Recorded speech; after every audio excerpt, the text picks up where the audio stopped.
The Executive Editor, the Manipur Mail.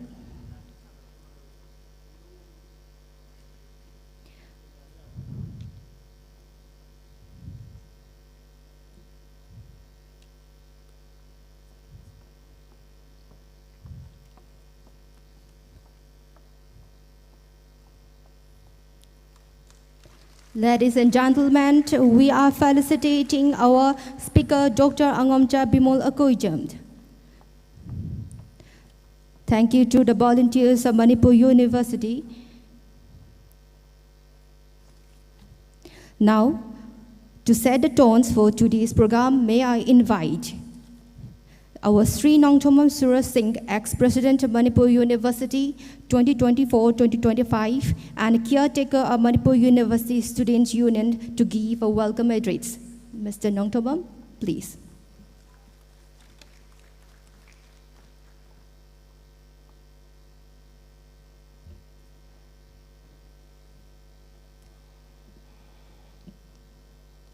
Anba Muktata Ambo Kunabuchari, Amadingasigi, Taramasibu, Wong Panaba, Chergi, Homeland Election Bireba, Mingona Kacharabata, Oza, Ningthoukhongam, Ibungochoubi, Executive Editor, the Manipur Mail, Amadi Koyingasigi, Taramasigi, Man Speaker, Oiriba, Mingona Kacharabata, Oza, Dr. Angomcha Bimol, Honorable Member of Parliament, Lok Sabha, in Manipur, Anba Magdada, Kaikuna Butchari, Amading a Sigi Lakpiriba Toanba, Department Sing Digi, Ozasing, Scholars Sing, Students Sing, Digi Midiagi Chinau Sing, Atopa, Ahoy, Langbira Kliba, Masiki Togosibu, Tabigani, Haina Tawak Chang Yorakanda, Langbira Kliba, Miambu, Mushugi, Okokinjarakanda, Kaikuna Butchari, Amadi, Makatarakpa, Ozasingi, Hogi.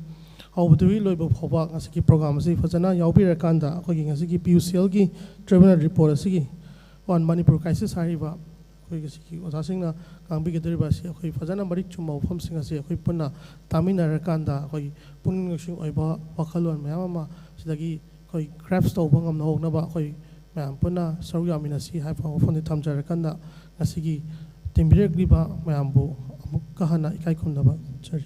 Thank you.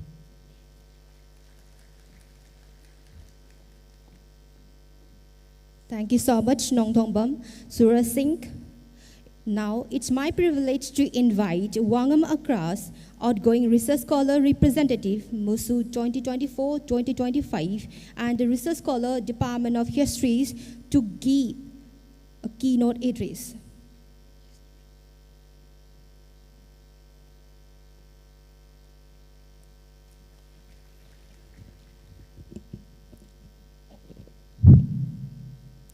Good afternoon.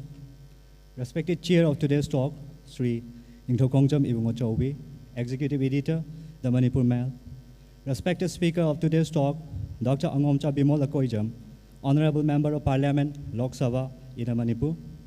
Respected teachers, scholars, and students present here inside this auspicious auditorium with eager ears, I am Wangam Akash, the outgoing research scholar representative of Manipur University Students' Union 2024-25.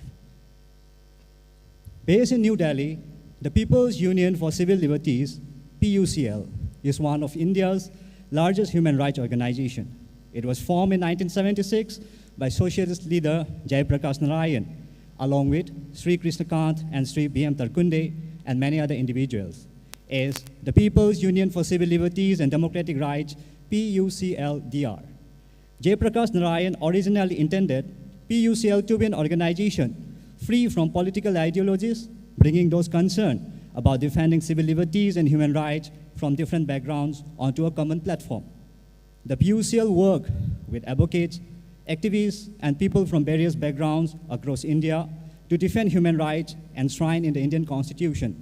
The primary functions are increase consciousness about and commitment to human rights and civil liberties among all sections of people, provide a platform for all groups as well as individuals to come together and further the cause of human rights, energize and creatively use existing institutions like the court and the press so that they may become more sensitive to human rights situation in India and intervene directly in cases where gross violation of human rights takes place. This is an overview of the report. On August 20, 2025, PUCL released the Independent People's Tribunal on the ongoing ethnic conflict in Manipur at the Press Club of India, New Delhi.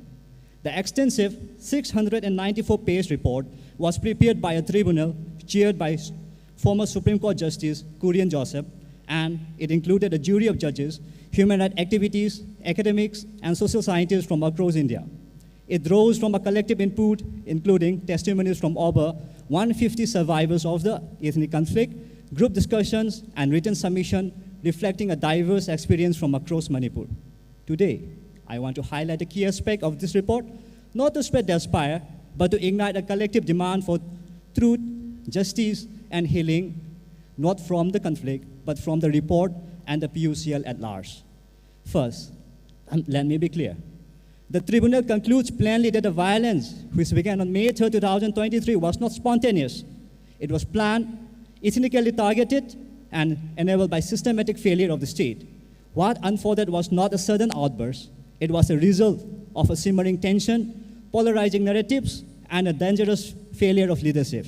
In addition, the tribunal identifies that the March 2023 High Court of Manipur order recommending the scheduled tribe status for the Meitei community acted as a major trigger, heightening fear among the scheduled tribe status and igniting widespread unrest on the long-standing ethnic tension, dispute over land, marginalization of the so-called Koki-Jo communities, serving as the structural roots and the catalyst of the violence that erupted. The report claimed to shatter the official narratives of the violence as a simple ethnic clash between the Meitei and the Koki-Jo communities. Second, the report highlights the brutality and the inhumanity that mark this violence: killing, mutilations, mass sexual violence, denial of medical aid, and looting of firearms. The report details how state armories were looted in a systematic manner, and these sophisticated weapons like Inchas rifle, AK-47s, grenades found their way almost exclusively in the hands of the Meitei mobs and militia, specifically the Arambai Tengol and the Meitei Lipun. More than 60,000 of our fellow citizens remain displaced, living in relief camps that lack dignity, security, and hope. Third, it revealed a breakdown of the rule of law. The report sharply criticized the selective FIR filing, politicized investigation, lack of neutral SITs, weak judicial oversights. The report accuses security forces in the Delhi area for active involvement in the violence. The report reads, there are numerous documents instances where police and state forces stood by as mob burned Koki-Jomi village in the valley. In some cases, they even participated. This is not a failure of law and order. This is active collusion. This was not a riot. It was, as the report states, one-sided majoritarian violence enabled by the state of Manipur. Even intervention by the highest court of the land, the Supreme Court, were poorly implemented, leading survivors without redress. The report lamented that even directories from the Supreme Court, such as the Gita Mittal Committee and the CBI investigations, were deemed under-resourced, poorly executed, and inadequately followed up. The report also talks about an architecture of impunity as an answer to how does such a violence continue for so long. The PUCL report points to a well-established architecture of impunity, systematic disarmament. While Koki-Jo villages were disarmed, Meitei mobs and militias like the Arambai Tengol and the Meitei Lipun were allowed to operate with little impunity. Polarized administration, the civil and the police administration became deeply polarized on ethnic lines, refusing to act or acting in a blatantly partisan manner. The rule of law was replaced by the rule of the mob. A vacuum of governance, the report highlights the complete breakdown of constitutional machinery. The state government vanished. The central government was a distant, silent observer. I think the central government part is somewhat true here. The impunity is what allows the violence to simmer, erupt, long after the world has stopped watching. Recommendation by the report. The report charts a way forward. The tribunal calls for justice through independent investigation, a Supreme Court monitored special investigation team to probe all cases, including those state forces. Structural reforms such as a permanent high court bench in the Hill District to ensure access to justice for the marginalized group. Who are the marginalized group? I do not know how the tribal are marginalized when the report asserts that the socio-economic level of the Meitei and the Koki-Jo are on a comparable level, save for a few developed infrastructural development in the valley areas. Accountability for hate speech to curb the propaganda that fueled ethnic division, humanitarian rehabilitation, ensuring that displaced families receive not just food and shelter, but healthcare, mental health support, and path to rebuild their lives. Most importantly, the tribunal urges a restorative justice framework, one that goes beyond punishment to foster acknowledgement, reparation, and reconciliation, for without healing, justice will remain incomplete.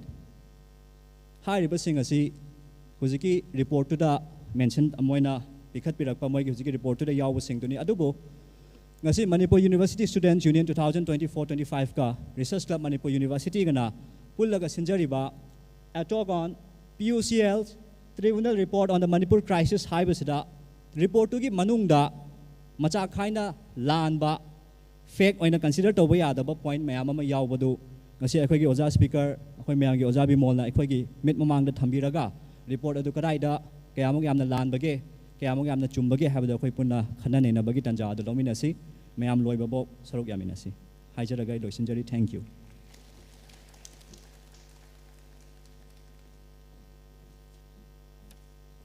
Thank you, Mr. Akash, for your inspiring keynote. With this, we shall now hear the opening remark by the chair of today's session, who will frame the discussion and offer us with valuable perspective. Ladies and gentlemen, please welcome our Ningthoukhongam Ibungochoubi, the chairperson, the executive editor, the Manipur Meld. With this, I hand over the mic.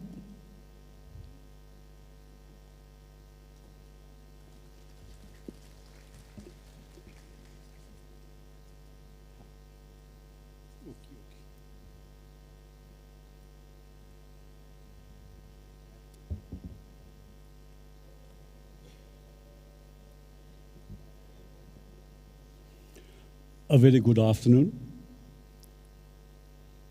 Honorable Member of the Parliament, Professor Angomcha Bimol Akoijam,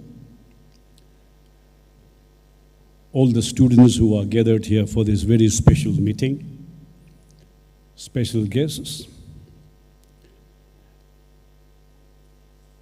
It is very important for us to acknowledge any report, whether it comes through the social media or formally, it is presented by a particular organization. For us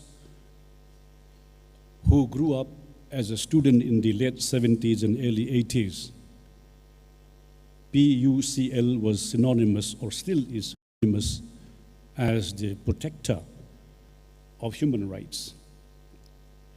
As we were in our school days, we were in our college days, even when we were in the university, PUCL, I believe we were very proud even to be associated with this very organization called PUCL. What makes it important today?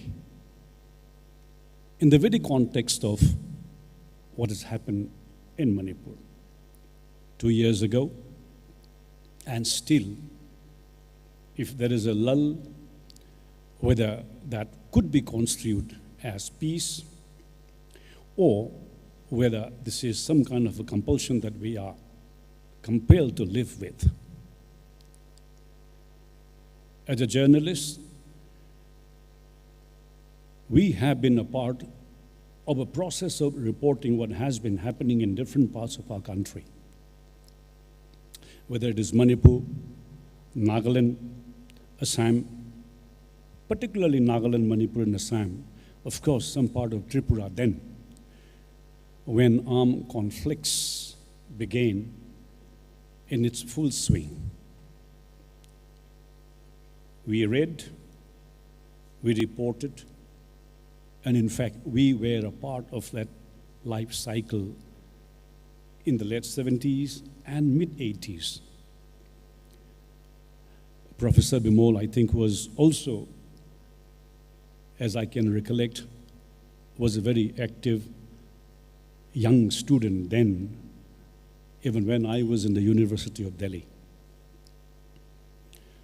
Why we have gathered here today, particularly at this very crucial juncture, I believe, it is because of a report that has come out from PUCL. The very urgency of the students' community in Manipur, that is the Manipur University Students' Union, having to realize that such a report has to be read, dissected, para by para, from a particular prismatic view, whether this report has to be either countered or has to be critically examined, or is there a bias? Everybody is a heart, everybody has a mind. We have to intellectually understand, both emotionally, spiritually, and most importantly, academically, based on facts and figures of what exactly happened in Manipur. We are very fortunate today that we have young students from the Manipur University coming here to listen to Professor Bimol, an eminent scholar. We have all heard him, we have seen him the last couple of years, that since the state of Manipur was engulfed in a conflict. The present generation, I suppose, is a part of that conflict, and how people from outside view, review, critically examine, or trying to give a statement from how they understand this very problem is something that makes us worried. If at all, the report submitted or being availed to us by PUCL is globally noticed, since the credibility of PUCL, its stature throughout the world is well known. Do we need to have, do we have to relook at every single line? Do we have to make a statement of our own? I think this is something that we will be hearing from Professor Bimol today. Even I am looking at, or I'm eagerly waiting to hear to Professor Bimol's observations, both from academic and of course from all the facts and figures that he's so well acquainted ever since this very tragic event began in our own state. So many lives are affected, our own lives are affected. As I always have said, that it is not the cut which is very deep, it will take a long time to heal. If it is a physical cut, it will heal, notwithstanding the time, but there will be a scar of that wound. But what happens to our spiritual, emotional, intellectual, and of course, the very survival of many, many people who are here affected by this very conflict? What makes it more important is how stories are being told outside by people, how our stories are being narrated through their own prism, through their own eyes, quite detached from the reality. When we tell a story outside, when I meet my colleagues outside the state, having to narrate what has happened in Manipur, they look at me, they do not simply believe because I belong to an affected community, which they presume is the majority community. I think that is the very crux of what has been happening, the very point that we understand in this very report by PUCL. I would request each and every one of you present here. I would also urge those who are watching this program, I suppose this is going live. I would urge those who are watching this program, would like to listen to Professor Bimol very carefully, try to digest the contents of his speech. I was talking to some of my colleagues yesterday, and in fact, I was in Nagaland day before yesterday when Professor Bimol called me up, asking me to come to Imphal because he will be speaking to an audience.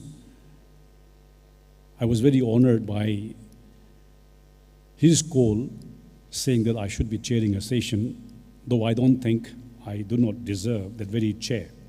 However, I arrived yesterday. I will also try to understand what his perspectives are. In that process, that will give the capacity, that will give us a strength to put forward our views, our opinions, when we also meet our own colleagues outside this state. I would like to call on Professor Bimol to take on this very important session. I would like all of you to kindly put your mobile on the silent mode. I would like each and everyone to pay attention. I would also, after his speech, welcome for interaction. I welcome Professor Bimol. Thank you.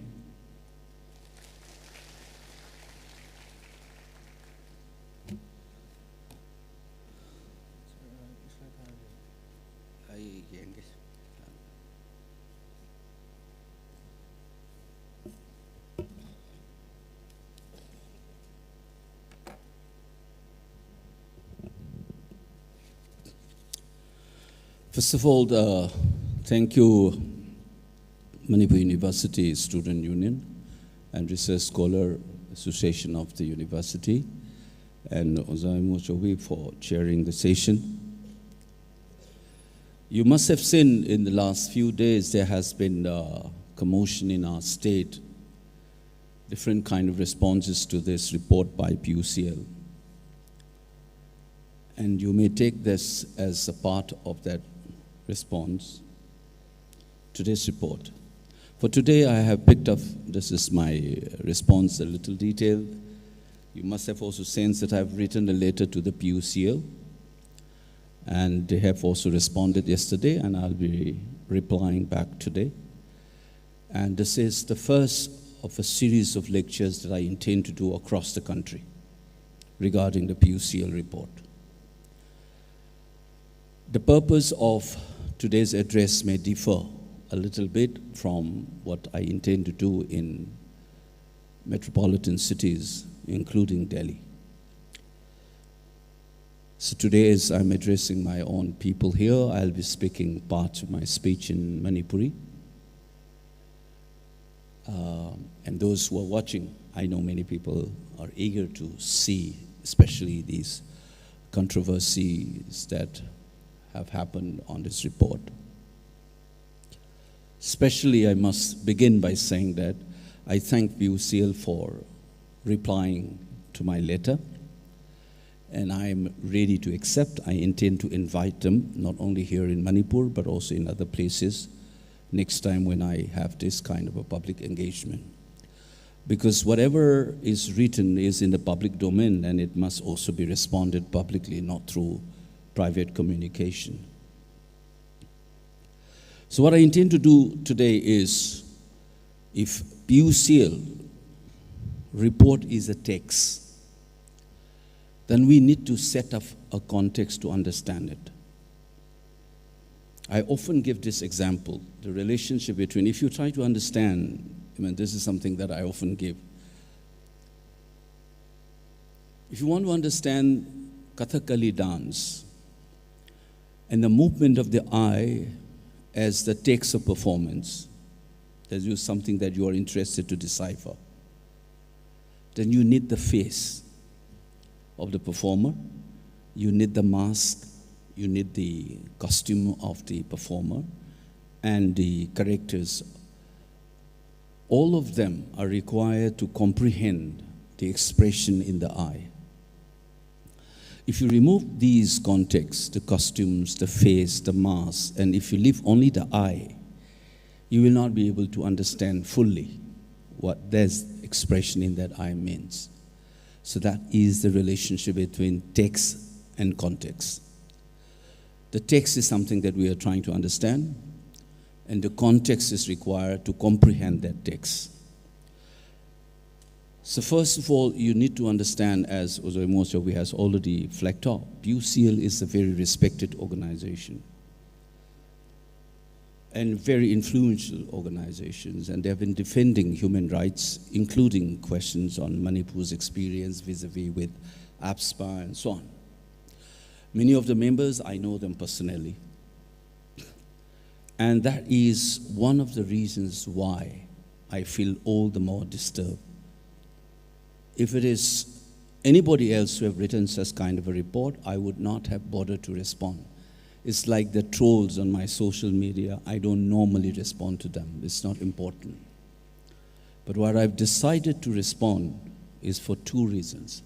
Because this organization matters in our public discourses as a part of civil society. As you know, that the chairman of this jury is a former judge of the highest court in this country, the Supreme Court. And two other members were high court judges. They're renowned professors who have worked for decades on various areas in social sciences. And despite this composition in their earlier works, I kept on wondering when I see this. There are certain things that I was expecting it, and I was also hoping that they would take a much more reflexive approach while dealing with these issues. Because it is not an event that had finished. It's not like a riot which has been over, that is a crisis has been over. People have settled down. And it is a post hoc commentary on the event. This is an ongoing part. It's inquired. But as of now, the first important thing to realize is that, as I'm repeating it, this is part of the conflict, not outside of the conflict. And the truth of this is what I have just said. The manner in which various civil society groups, political class have responded to it, be that Kuki politician, Kuki civil society organization, Kuki civilians, or the Meitei civilians, or the Meitei CSOs and the Meitei politicians. That must tell them that they are not someone sitting in Delhi, Mumbai, or Hyderabad, or in JNU campus, or Delhi University campus, or in IIC, or in Habitat Center in Delhi's. They are a part of this problem now. And they have to be aware of the fact that what they do is bound to have an effect in the entire process, including of what they are presuming to be a peace process. And one of the important dimensions in which they get implicated in this crisis is a component part of this crisis, which is the disinformation and the information, the effort to have a narrative control on what, why, how, and wherefore of this problem. They are commenting on that, whether they admit themselves or not. Maitei the hierarchy. Iran siki part ama oirabane reports. It's not outside of it. Nahange koi ni inariba mayam sina. Riot ama thokraba matungda investigation happened. Tizen question nan tawraga kamai tawna thokibano hairaga report ama iraga pirakpanate.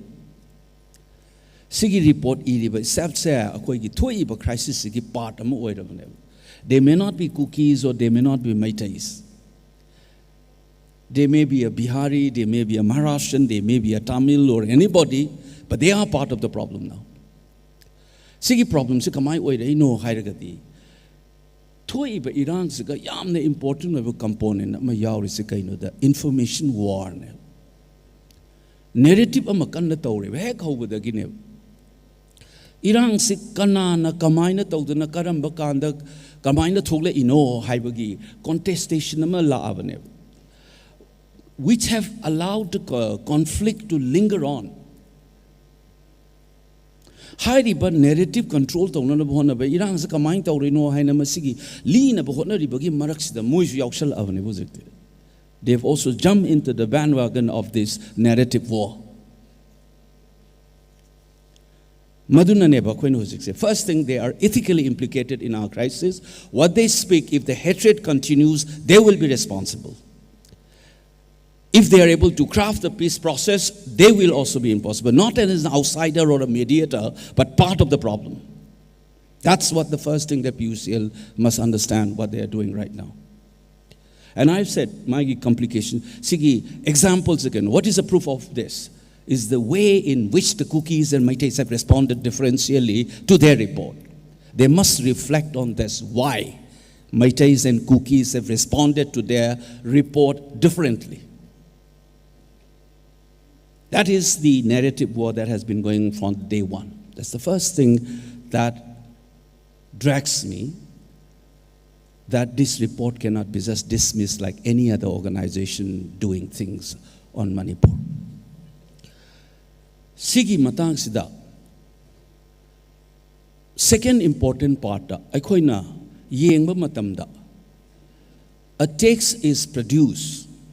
I say, I'm speaking in English because some of them may be hearing this because it is live stream. Otherwise, my earlier plan is to speak to you in our mother tongue. So I'll be mixing these two in between. I'll be writing a letter, as I've said it today, because some of their reply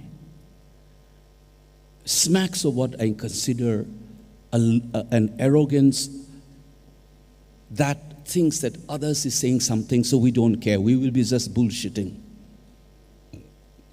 And I use this word called bullshitting not as expletives. There's a famous philosopher in Princeton University called Harry Frankfurt. He wrote a famous essay called On Bullshit. Liars and bullshitters are two different things. Amarom the yeng. Oi the bangang mamisidina truth si respect however. Aduna ne mamano oi the bangang is. Achumba isikari no isa. Oi the bangang missing sin respect however. Aduna ne mamano oi the bangang ida. These are liars. They respect truth. Bullshitters do not respect truth. Nang kaidoge haino dune. Openly, they will say something, We are familiar with that. Many of these right-wing politicians and Modi government, they often bullshit. They don't lie. Because they can tell you straight, something we know it is false, they will still speak. This is a characteristic of this right-wing government that rules this country. Some of the Godi media is exactly doing that. So this is bullshitting. It is a feature of what people call it post-truth world, where truth doesn't matter, but perception is more important. Emotional component of the message and how you feel, the manipulation of your emotion, your perception matters more than determining what is truth. This is what in social science we call it today as post-truth. Bullshitting is a peculiar aspect of this post-truth world. It is exactly why our conflict, the tragedy in our state, the crisis, is all the more serious because emotions management and perception is what people are doing it. And they will be packaging things in a way that we have. I'll be citing some of the examples and what had happened over the last 2 years. So, what second aspect that we need to understand is what I'm saying is, this is narrative war, but it is a part of a perception management, a characteristic marked by bullshitting and emotional arousals. They do that, and they use all techniques to do this, to produce certain kind of a desired effect. And I feel terribly sorry that the PUCL, despite eminent scholars within it, they have committed a big blunder, according to me, and I have given an example, a hint to them.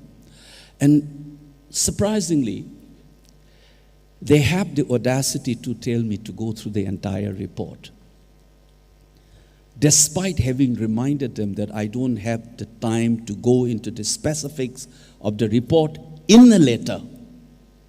And I will be telling you as well as them that why I choose a particular component of that one. It is part of a research methodological strategy while you are responding and analyzing a text.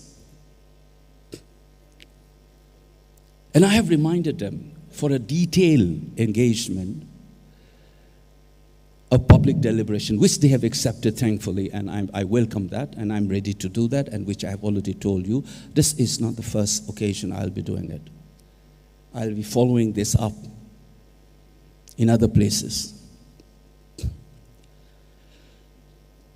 Now, why did I say about their response? For example, I'll give you to begin with, and rest a little complicated pictures will be discussed. In their response, they said that we have published photographs of the Meitei victims as well as Kuki victims. And I would be honestly asking them, maybe I must have missed those photographs. If you have any picture of a Meitei victim in that report, please tell me the page number of that picture. And I'm repeating it here in a public gathering, not in a private conversation, which is on air, this is recorded. To the best of my knowledge, and I have checked it again, and I would like to tell them, when you responded to me that you published photographs of both the Meiteis and Kuki victims, probably I must have missed it.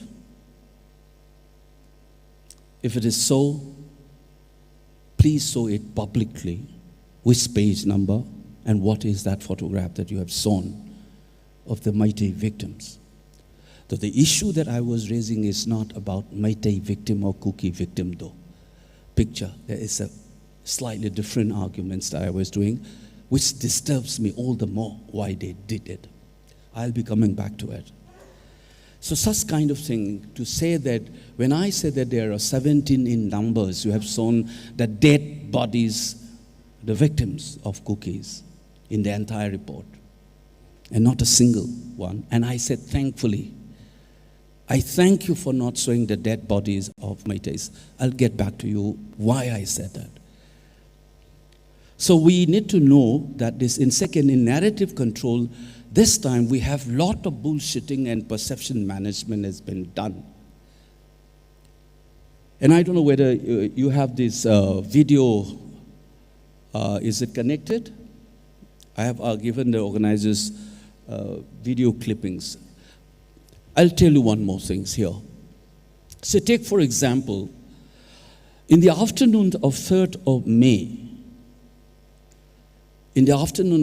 May, you see images of people when the violence happened in Torbung areas with sophisticated assault rifles. And those images, and then houses being burned down and people running away here and there, those images were flashed on social media. And I know, even though I was in Delhi, I said, what the heck? This is not a normal violence of community fighting with sticks and bamboos and slingshots and so on. There are sophisticated assault rifles. That image was used as showing that Meitei's armed men disrupting peaceful tribal rally on social media, the then Twitter, including under a particular name of a well-known writer, activist. Such kind of manipulation was there from the day one. What is the consequence of that image? Is that people in Imphal particularly, that violence with the gun, what was the psychology think of that day? Those of you, especially Meiteis in Imphal. Or if you are a different community, think your community houses have been burned down there with sophisticated arms and mobs running amok there and hitting here, burning things, women and children running around, running away from those violence. Or men saying, "Nui Meitei Masanatra, come, you come, if you are a Meitei blood, come and defend." There are so many of them. You have seen those images. That create a particular emotional thing here in Imphal.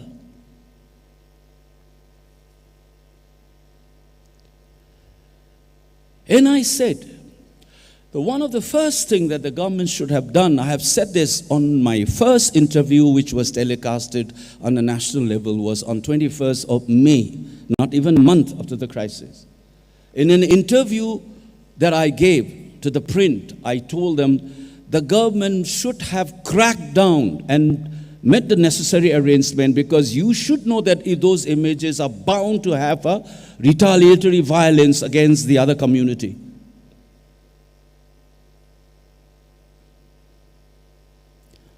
We were going like this. At least I was going like that. This report has nothing to speak about this.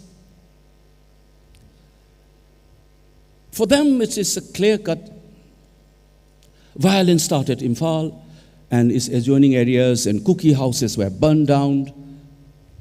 And there is a retaliatory violence against the Meiteis in Churachandpur.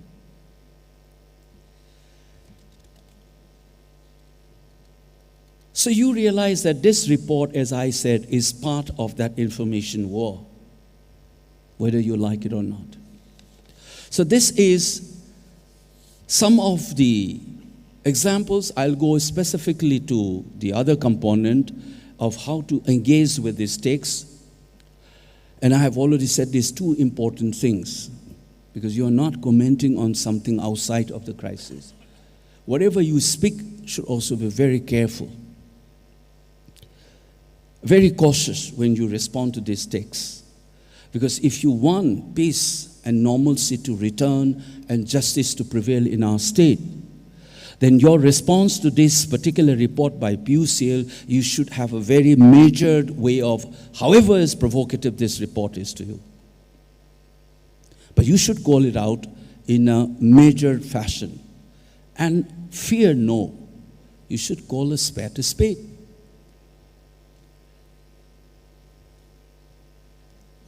How should we analyze this text? There are certain ways which I follow normally as a student of social science when I analyze a text. As I said, text and context. And some of the ways to understand is what we often call discursive analysis, critical discourse analysis. There's another method we often use called frame theory. And each of these methods you use, and then you will realize one specific pattern in this report. They said that this report is based on deputation and testimonies and so on. And how they use it, the words they use, what kind of impression they create, the order in which the events are organized, the chapters are organized. There are issues with that, and that is where I have commented and given them. I'll be sharing with you some of those critical aspects and to make you understand why this report is problematic. Before that, we also need to know that whatever is written in this text, you can't just brush it aside. There are recommendations given on relief games and rehabilitations. I welcome their recommendation for an SIT, but I was asking for more than that. For me, I have asked for a JPC, Joint Parliamentary Committee, to investigate. That will show the seriousness of the government of India towards the crisis. Because the executive's actions should be held accountable to the legislature. They should be subjected to legislative oversight function. A JPC, I'm happy to inform you, including our leader, former CM Ibobi, had written on these issues to constitute JPC. So we welcome SIT, even that is okay. Because accountability must be fixed, including for writing such reports. It must be held responsible. But as a civil society group, I said that some people feel offended when I say, I'm not going for an FIR. What is important is to call them out and engage. And since you know that it is a narrative war, you are not responding to the PUCL's report only. You are responding to the narrative, the twisted narrative.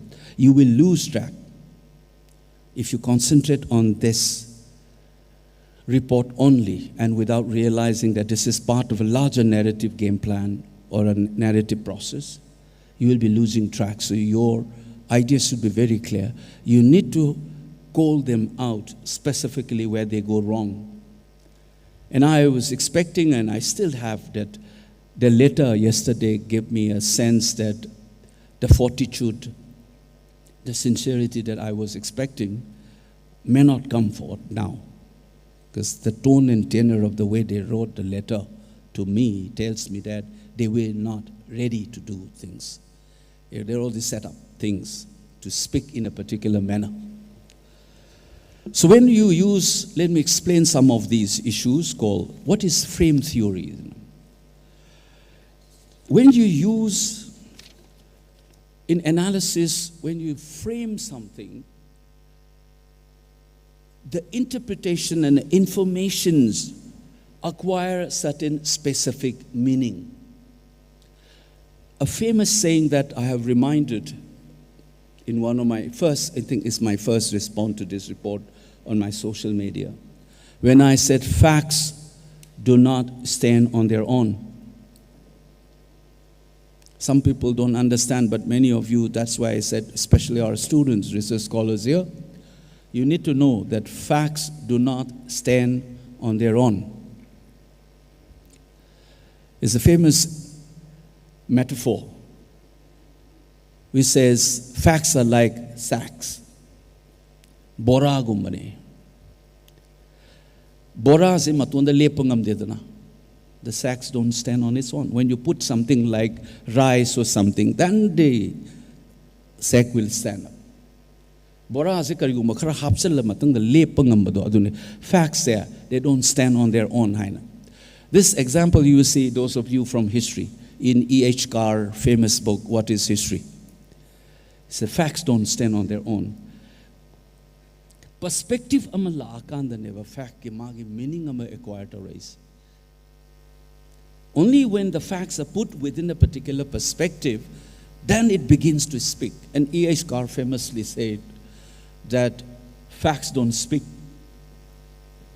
We make them speak for us by putting those perspectives. The facts will speak for us.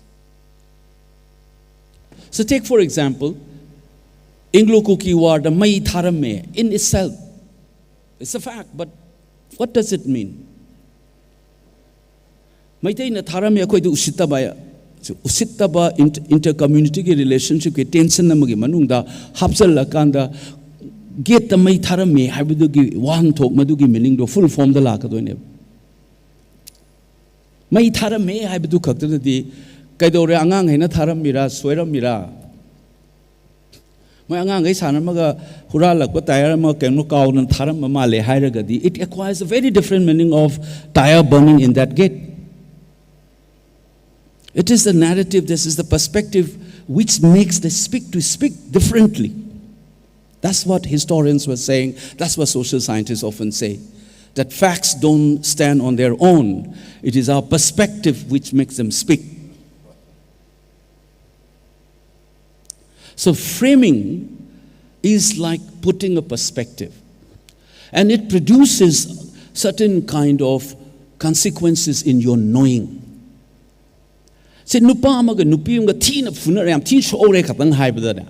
Immediately you will begin to see women as broken face and very humorous reel. Mabung sinamagi machanupi mayumda lakpada machanupi se mabung na gift of the loge to the mabung sina my machanupi se mamit nama dark spot of kamaga uba. I was black. Somebody has punched her eyes. A mabung is saw the bedroom the changchan no piece ya level ko.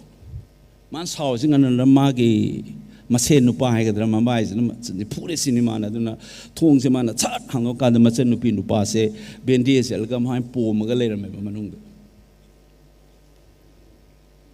Framings, when you frame something as like Nupamaga, Nupinga, Kanari Haimatamda, any information, you will have a predisposition to interpret in a particular manner. That's the framing. Video Libra, Pravin Swami gi video riaubra. No ready to sa. Anyway, I could see kang the bagi port as Obama no framings. When you frame something, then it is say trivial and non-trivial, minority and a majority, then entire information events will speak differently. You're predisposed to interpret your facts in a very different manner. The facts of the events will acquire different meanings. So trivial and non-trivial, majority, minority. This is a kind of a framing that you do, and it gives you a particular direction to interpret. Subconsciously or otherwise, you will begin to interpret something differently. That's framing. So when you respond to a text, you must see how this text is being framed, how it frames things. I'll give you a couple of examples from the report, and you will see the discomfort that many Maitais feel and why many cookies are happy with the report. And correspondingly, where, in that case, the writer and this text stand in that relationship. Do they stand on the Maitai side, or do they stand on the cookie side? If the text stands on the cookie side, why the Maitai will be happy with us? If it is on the Maitai side, how will cookie respond to that one? So the partisanship that I was talking of it, and by saying that they are part of the problem, it is inherent in the way the empirical fact is the response that you get it now.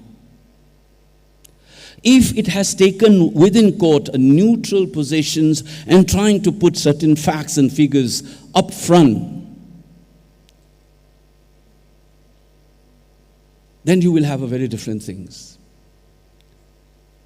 Or even if you think in a particular contestation, you think one is wrong and one is right.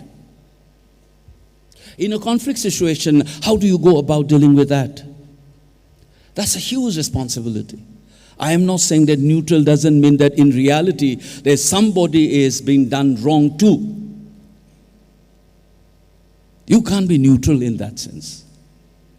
But if your investigation on an action turns out to be somebody has done something wrong, then obviously that report writing is bound to reflect some. So the assumption that they have is that somebody is wrong, and that is why this contestation is. And how that thing is being produced is not so much because of the investigation and its truth, but the manner in which this report frames things. That's why frame theory is very important for us to look at how this report is being framed. Second, if you look at critical discourse analysis, there are manner in which the report uses metaphors, rhetorical style, the syntactical structures, the use of word, the sentence, the paragraph formations, all of that will come. And you will see certain picture gets differently produced. So these are the two tools that you will see. The third aspect which comes from this school would be something like how the writing style. This is how we often do it, and I'll be giving you now, once I finish this, the premise of my engagement with this text. Adu hairakanda kadai da kamai frame to ke si yeng se. And you will see how this report is being framed. And their choice of word, it reveals far more than what is written, and then people think that this is what is there on the literary text itself. But the manner in which these things have been organized and framed. For instance, there is a way of looking at news report or this kind of report. Inverse pyramid model, they say. The important things will be written in the earlier first phase when people are reading it, and unimportant things will be just brushed aside towards that. So it's an inverse pyramid. You will spend much more time highlighting this, positioning it up front, and you'll just dismiss it in the footnote or otherwise. And this report suffers from that, deliberately pushing something as a footnote, not using in the main text, and so on.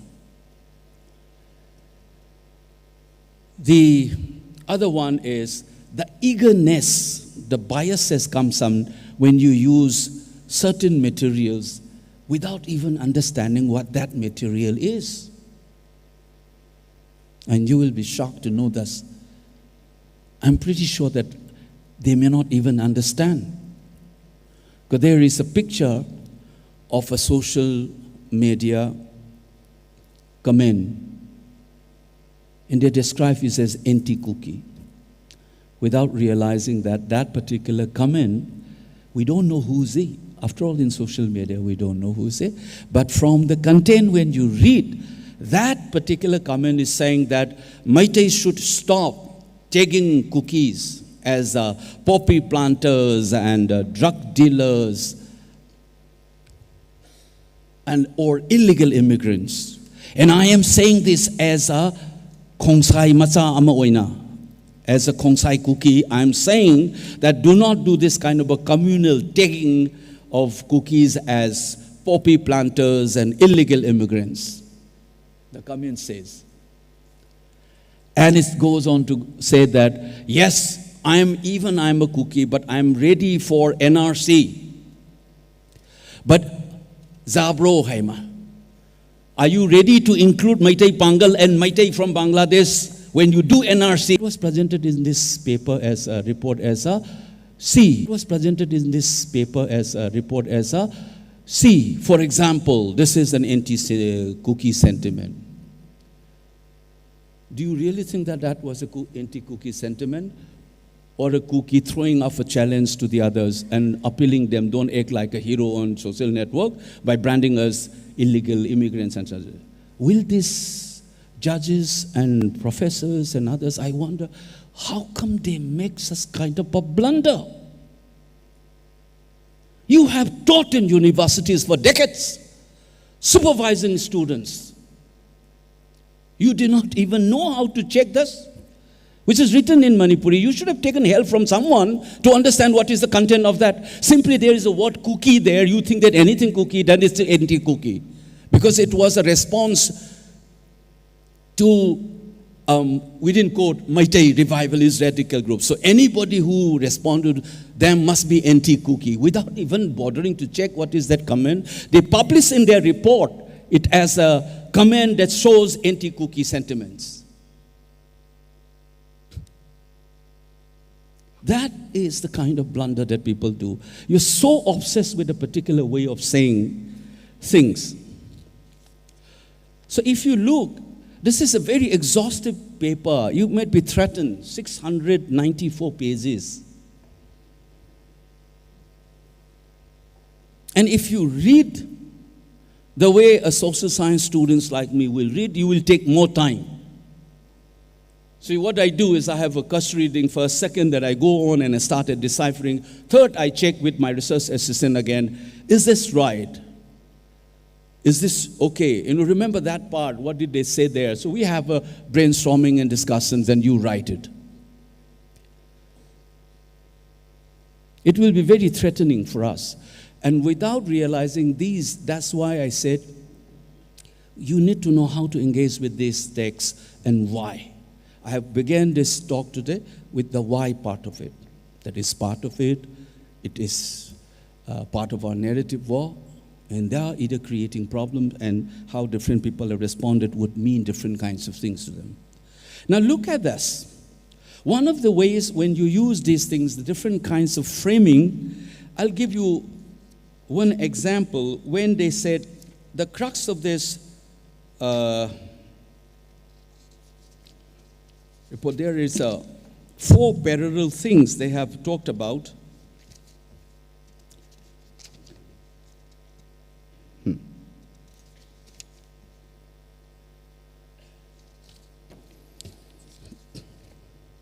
Yes, it's in the first. That is, it is in page 105. It is the 4th chapter. Just, framing.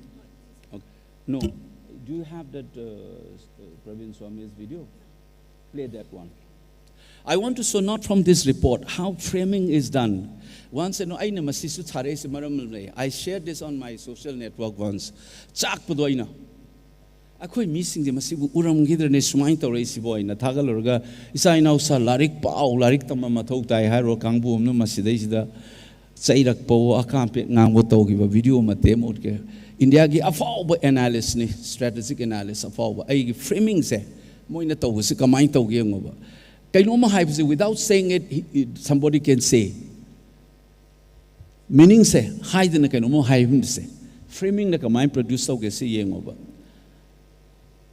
is ready. It's not connected.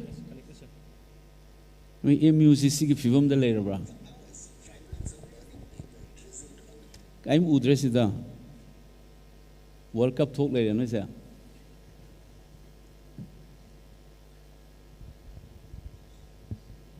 We have system to set up to get them.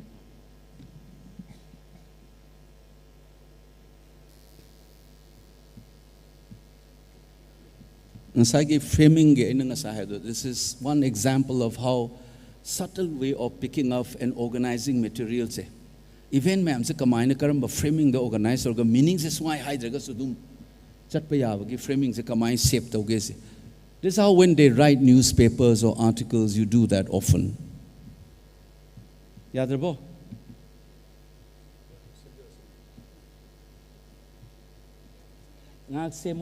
Let me continue what I was saying. Events of violence, chapter number 4. One of the things that I must begin with this first. Nangi sigi magi chapter se. There's 12 chapters in this report. Asigi report chapters the magi matang setting the context chapter number 1 and Manipur the states the demographic karigi port kamaina present we guys yaw but see this is factually error but which has a bearing. I'll give example once these things are ready. Are you ready? Same guy No,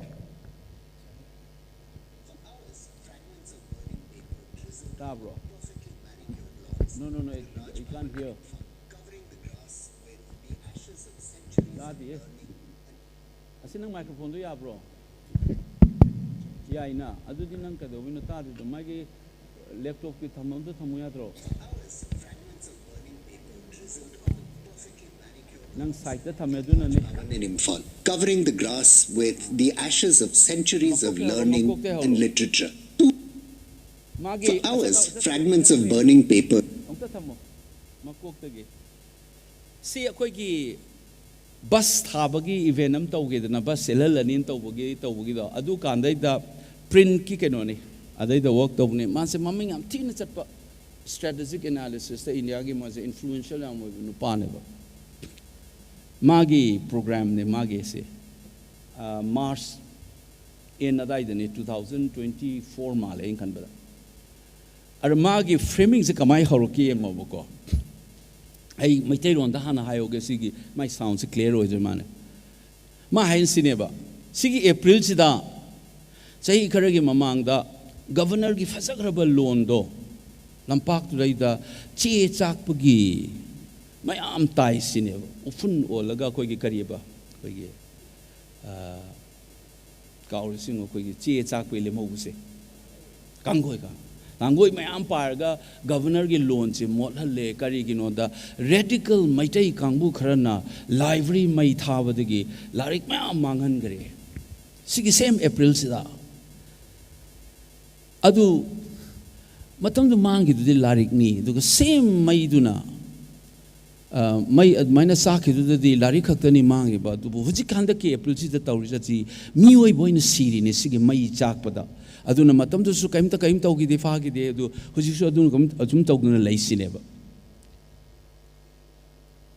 see the hidei ba was the framing ze kamai taugina da destruction mai chaki ba traditional mangiba radical maitai kangbu do now second example is that even you don't say maitai radical hide su ataba miduna kai hairage da oh sigi cha ise radical maitai na tawani haiba se adum implicit when chake do never text this is setting up this is framing how you narrate yam innocuous oiba man ba adu ina framing sit tawra ise ngoi na ina thagalu neba akhoi press da ai social media da du ga pen da na kolom na kari kana doino nga kai dok doino ira kai kana doino to ina khoi na gyan ta hokde hais akhoi ni iubugi ngang bungam hokda bagi mina ngang bu sum targa adugi opinion du da yumfam moira kan da policy matters influence of seleisa ngang bungam da ba ngang ba haita ba I bangam da ba I ba yaw bangam da ba ngang pham phang da ba adumaina marginalize orga exclude tawraga thamba dagi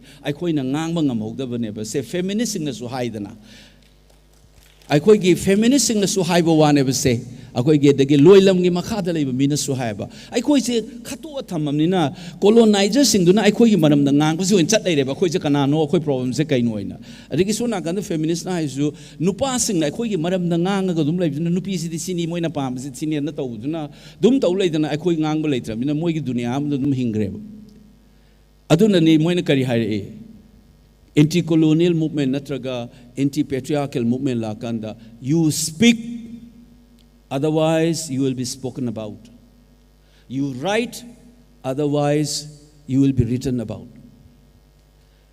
I coin music to say we have been written about by them and spoken about us by them sina shape to rename whether it is within the parliament or it is outside of the parliament, sigi public sphere gi space there is the space phangdaba marginal oine into ga thamgi badagi akhoi gi world view leitabne asina never why one of the reasons why we need to respond to such kind of a report ekai dog do no na into le yate adagi kamai tawna engage tawgani du ge ne ngasa ina haijreba kana no irei bi mi sing kana no kamai na respond tawgani makhoi gi influence or ba sector sing du ne ngasa haijri changa ga hojik tawba mathau tai na du ngang ngam batai ngangi bo ase makhoi na ngangi bisda akhoi na name calling kawe ma di aduni ma di adane se ma haiba mi du na ngangi bo wadu da nate that will survive because you are only attacking the person. And personalized of the vida moigi content du ne ko ni hojik lura kadoriti the narrative that narrative is the target of the me the name calling there moi di aduni ma di adani moi adu to we sa masi doesn't get you far what is important is to debunk what is written the wrong ones if they are good ones we say this is good if you have committed some wrong we must tell them this is wrong adugi framing dugi akhoi gi events da kamaina constant in national media sida tawna na leiraba framing mayam siga sigi report sisu it's part of that one only Tawdana da la ba chahi ani da narrative war the framing tawdana in a peculiar way the uhan la ba mayam se hujik so dum tanthara ine ba duna nenga sai se PUCL gi report se khaduna te koina respond to say it is to the narrative war. It is that narrative control to adugi battle duna koina thengari size. Just see, this is a renowned person and a national media and it For hours, fragments of burning paper drizzled on the perfectly manicured lawns of the Raj Bhavan in Imphal, covering the grass with the ashes of centuries of learning and literature. 2 decades ago this April, activists of a Meitei radical group seeking to eradicate the Bengali script from their homeland with matches and buckets of kerosene set fire to the Manipur State Central Library. Estimates suggest some 145,000 books, some of them priceless manuscripts, were lost in the arson. No one was ever caught or punished. Libraries are a small, even trivial loss compared to the lives lost, the brutal violence, and the ethnic cleansing Manipur has faced since 2023. Yet, the burning of the library offers an opportunity to reflect on the forces that engendered the ethnic warfare and consider how they might be engaged and finally still. Pangibra second gi example the handa ki thoi ba mi si si da kanana tawuno is pangibra. It doesn't mention, but comparisons it draw tawre. Amadu su mai thagi mangi adu kanam tu su phagi di adu adu mai tawdana handa ki sidi lari khar mangi ba gidu ki am thina khene sidi mi si ba yaura ini aduna thoi ibe irang sa masi kamai tawdana investigate tawgani karmai tawna lefan gani mans kamai chathara inu hai ba forces singa cha naina ge hai ta raga di akoi masi mathau tai hen haira ini. But nangi framing sidi already ngasai gi radical mai te ina thai ja koina two events hai ja ba yo aduna amana pusin jagra di loira neba. Sumaina implicit manner the wahi kuzin season of a mawong, the way you organize your texts, the manner in which words are being used, informations are being shared. Sigi pot mayam se. I koigi sigi text se pa the madu haibam change line by line, facts by facts kind of because once you understand and the facts don't stand on their own, it's a peculiar way of organizing that, it's a peculiar way of presenting them, your choice of word, the manner in which the text is organized, all of them you need to understand when you respond. Kay you know the muine ya muktana ka harakaneba, tell us factually incorrect ones ka harakaneba. It's a trap. Not every factually incorrect ones doesn't matter, but there are some incorrect ones which have repercussions. But far more important is facts the habsan griba magi narrative style of the neighbor. Say for example in this report, factually wrong, they said there are 36 scheduled tribe communities in Manipur. One might ridicule that, oh, you are doing a work on Manipur, even you don't know how many scheduled tribes are there in Manipur. You don't know, you only, you said that there are 36 of them. Actually, there is 34. You might use in a rhetorical style by saying that you don't even know how many scheduled tribe communities are here. But that is not as a profound thing as the other mistakes that they make. The blunder that I have given you one example of social media report. And you need to know mine organized or is chapters detailed chatli bako matang 12 chapters loirak padamana epilogue amasu happy ba mamang na executive summary and chapakanda marak the main content body chi chatle bako. So hujik aina uning ai se khogi sigi framing sida ngasagi 4 parallel ke nota udong to ulo.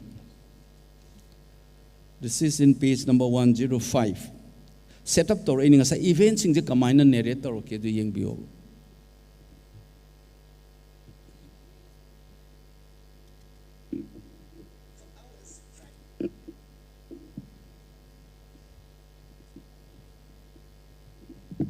Video de la trebo. No hana set up to thamo du ga I changa. Sida moinu jai je tracing the events, however. You are trying to trace the event. Irang sikram kanda haura I haibasa. Again, perspective changeb. Say when you write, when you trace back the events, the Second World was a kamai hori ena nang na thiruba matamda. Treaty of Versailles de haudoribra. Hitler coming to power de haudoribra natraga police ki the border da German ki kainoma moigi platoon la section gumama outpost sama the sea giba spark to the day laudoribra. Or Japan war Manipur matamda, will it count it when the field commander si Bama sector the leiduna landa se koi move in tausena Japan ki military headquarters the ibudu the war se hawen laudoribra tozo na law iba decision numitu the laudoribra natraga ngasai gi mogi actual troop movement toroga river lamaga chatpagi tragedy madu the mogi food supply lak ko kopam am ising the tauk thagi budu turen ngang but the first tragedy struck tawram neba Japan war mo in sangapur matamda ade haudoribra natraga the first fire exchange of fire in the war. How do you write when you trace back an event? There is always a choice involved with your researchers. Depending on your theoretical perspective and your purpose, you will be choosing it. That is why modern social science tells us that Nangi researcher is independent and observer ki dichotomy se mawa log de. Every truth is historically and culturally situated. Every researcher must have a reflexivity to reflect on their assumption, their bias, their background, their ideological orientations. Or even in social science literature, Michel Foucault, you ask question A, not question B, is determined by an episteme. Nangi framework ama yawuna neba nang na hangibo question itself to framework amana knowledge ki framework amna guide to rahang aine but that you ask question A not question B adu determine to already knowledge system ama leiraga na ne bahang adu masigi epistem se karino aigi assumption se karino se han reflect to gadam ni reflect research to gedi I must be aware of my biases, my assumptions, and the reasons why I am choosing this topic to do research, why I am asking a particular question. You should have that clarity, and that's broadly what is the concept called reflexivity. Adule hora dedi sigi blunder si tawroi hain ain sumoy da ha me even my first response I reminded them, if you have done that you will not do this. Now, magi framing how pasida events ki say I'll give you an example. Magi says that there are 4 antecedent to the violence ma immediate context ka piri ba mana. So one day yeng be over. Eviction and forceful demolition of tribal village followed by protests organized by ITLF. Second, Mari sina frame toroga sato in investigation. Mari sina mana kamaina karamba choose the way. Agitations and protests and advocacy by Meiteis demanding inclusion of Meiteis and Meitei Pangals in the ST list. Third, protests against the violation of the reservation norms in the recruitment at REAMS. Sigi national policy reservation the the director Santa Oiring again when he was the director there was a negotiation with the striking students mayam sigi adugi yauriba precedents in violence again case Sonzang village to Ginimanasa the eviction and forceful demolition. And fourth, in the protest meetings and advocacy by tribal groups opposing the Meiteis Meitei tribal demand to tawa marido asida tauraga sale the mana main oina hairisi sigi hairiba ahum marise masida common thread on the thing is ngasai ST posina common oina mu frame amane haine ahum jitongan tongan kanabada masi koigi kari haine connecting them masigi threads sing je connect tawrisida asagi ST issues ni han haima. This is called frame. This is how you try to organize the sequence of events. Second, the magi kainose.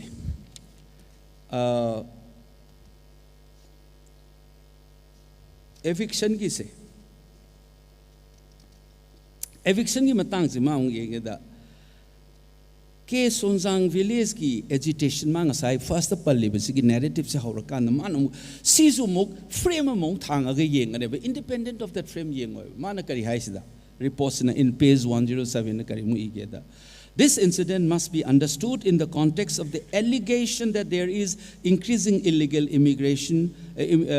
migration from Burma and Bangladesh into Manipur. The demand for strong administrative action against illegal immigrants was made mainly by the Valley Ways groups, and a number of Naga groups joined them in the demand for implementation of NRC. Hairiba poche, masi sina sigi context the yengadavane sineba. Eviction ki poche. Sonzang village ki eviction ki wari se. Accusation of illegal immigrant ni aduni haibagi pot NRC ki sigi debate se. Masigi context the tauraga yengadam. Adu the hapsala yengadavane haibane somehow.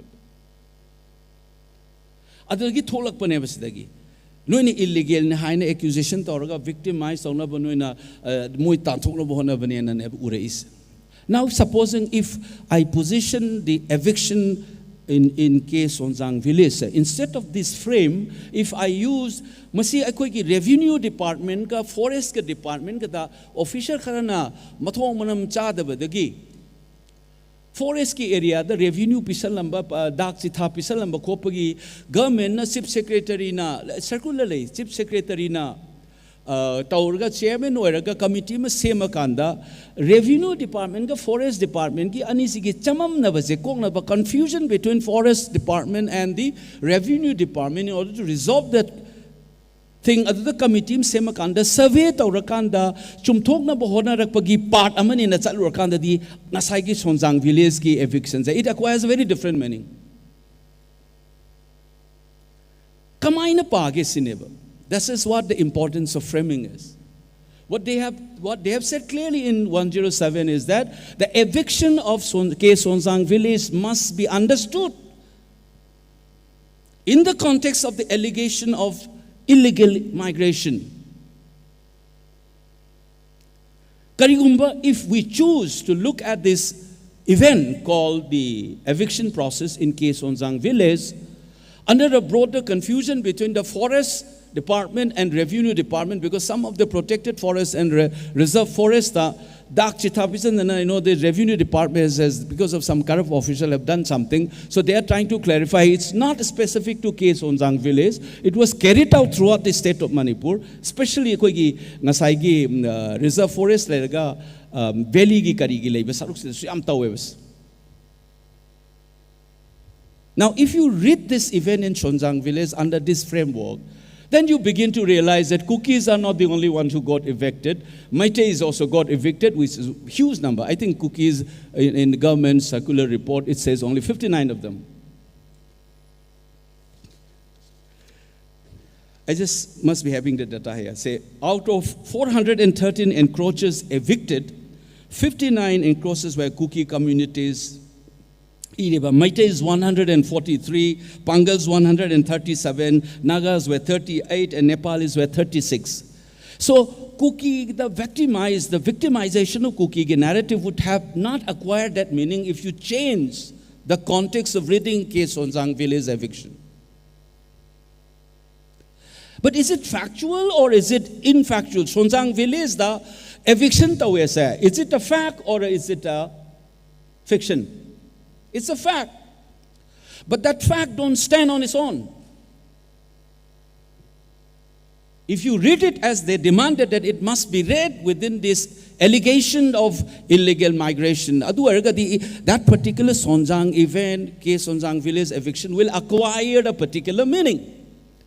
But if you look within the larger effort to, negotiate and correct some of this confusion that existed between two government departments called Forest Department and Revenue Department, then Sonzang village eviction acquires a very different meaning. But what did this author do? They chose this one. So they are implicated in the reality they produce. The reality doesn't exist out there, outside of their frame.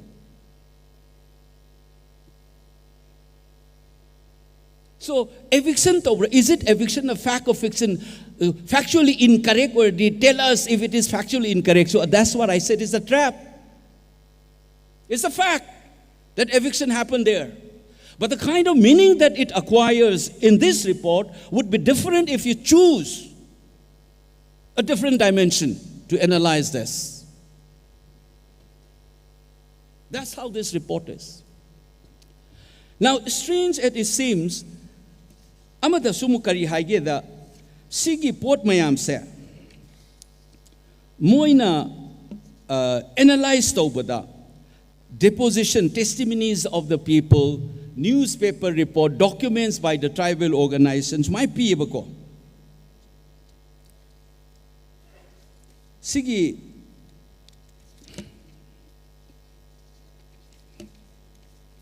aige research kambusina staple tau the failing turing tok salamane tawres aduna moina parang turing tok salamis da adida maning dia hoge mamang dia hoge fose psm tungan hap le I know the haiser is kaino moina ka hage da we base these narrations moina hani evidence kai de loge where do they collect this narrative to build up this sourcing the kai de loge da moi have it includes government circulars and orders. Sonjang village ki incidents in of the government they said that they rely on government circulars and orders. But I have some of these circulars issued by the government of Manipur, brought a clarification on the Sonjang incident or otherwise. Ngasai talk about government, all the orders and others, you don't find this in this report. Why? You said that you will be relying on the orders, which is in the public domain. On that incident, they don't choose. Sige talking about circular, just get clarification from the forest department.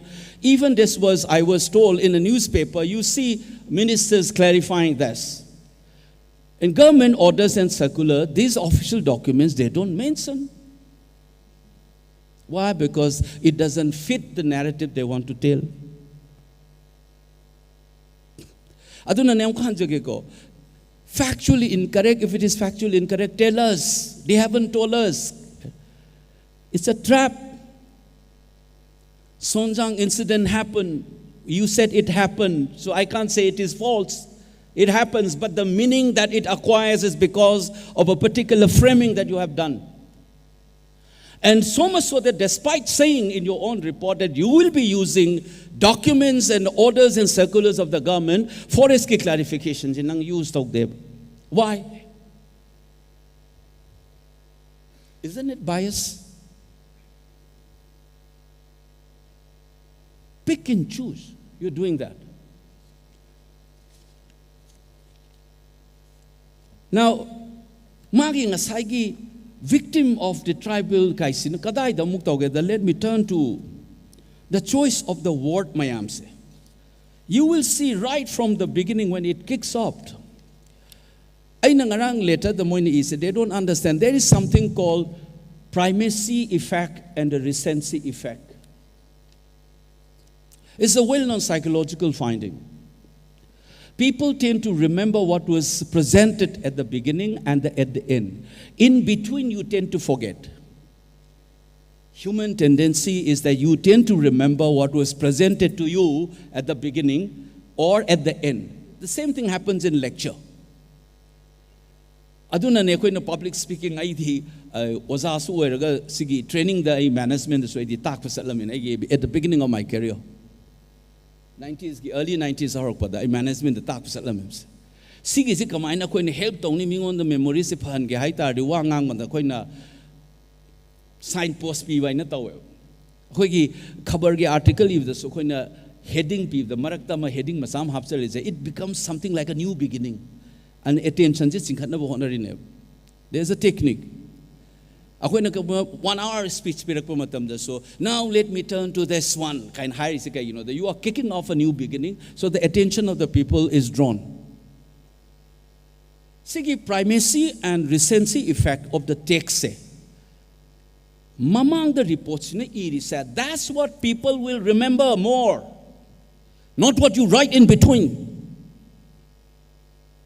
So that is why I cannot take your executive summary as an innocuous, Abre's version of the report. Because that is where your motive is also reflected.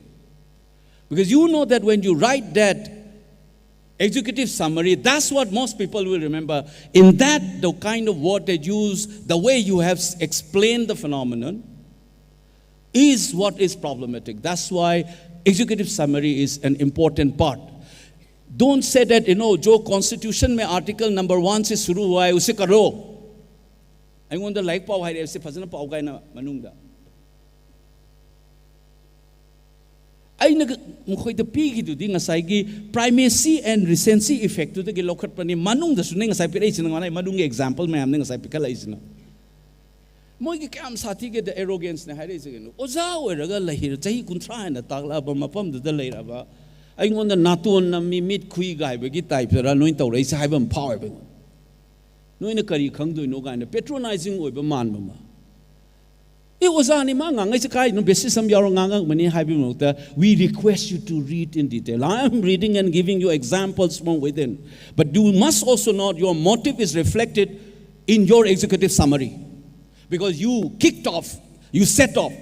This is like the right wing WhatsApp University does. They will say something wrong about it on WhatsApp, spread the news.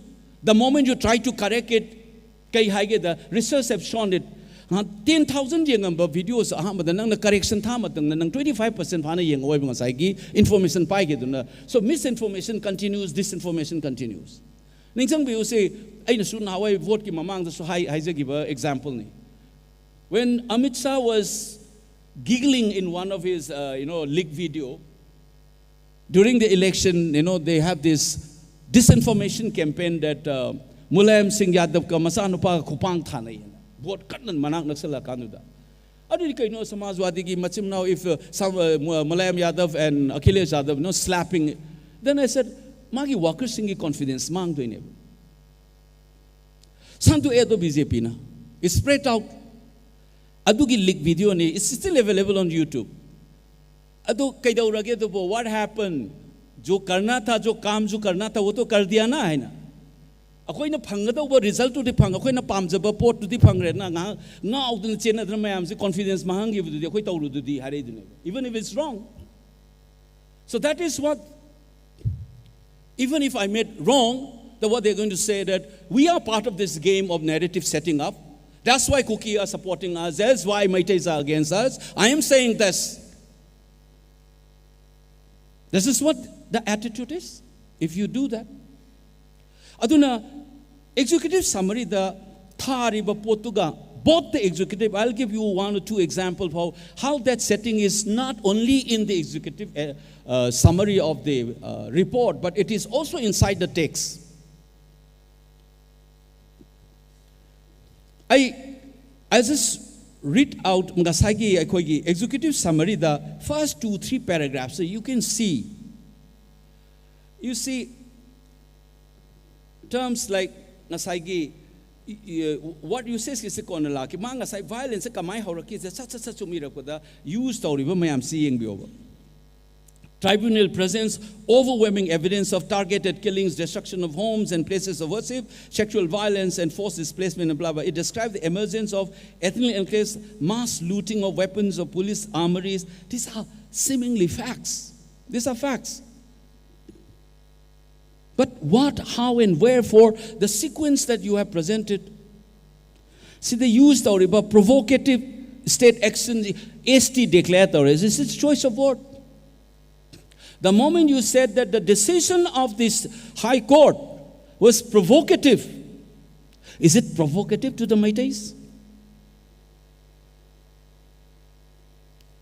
Is the decision of the High Court on ST, does it come as a provocation to Meiteis?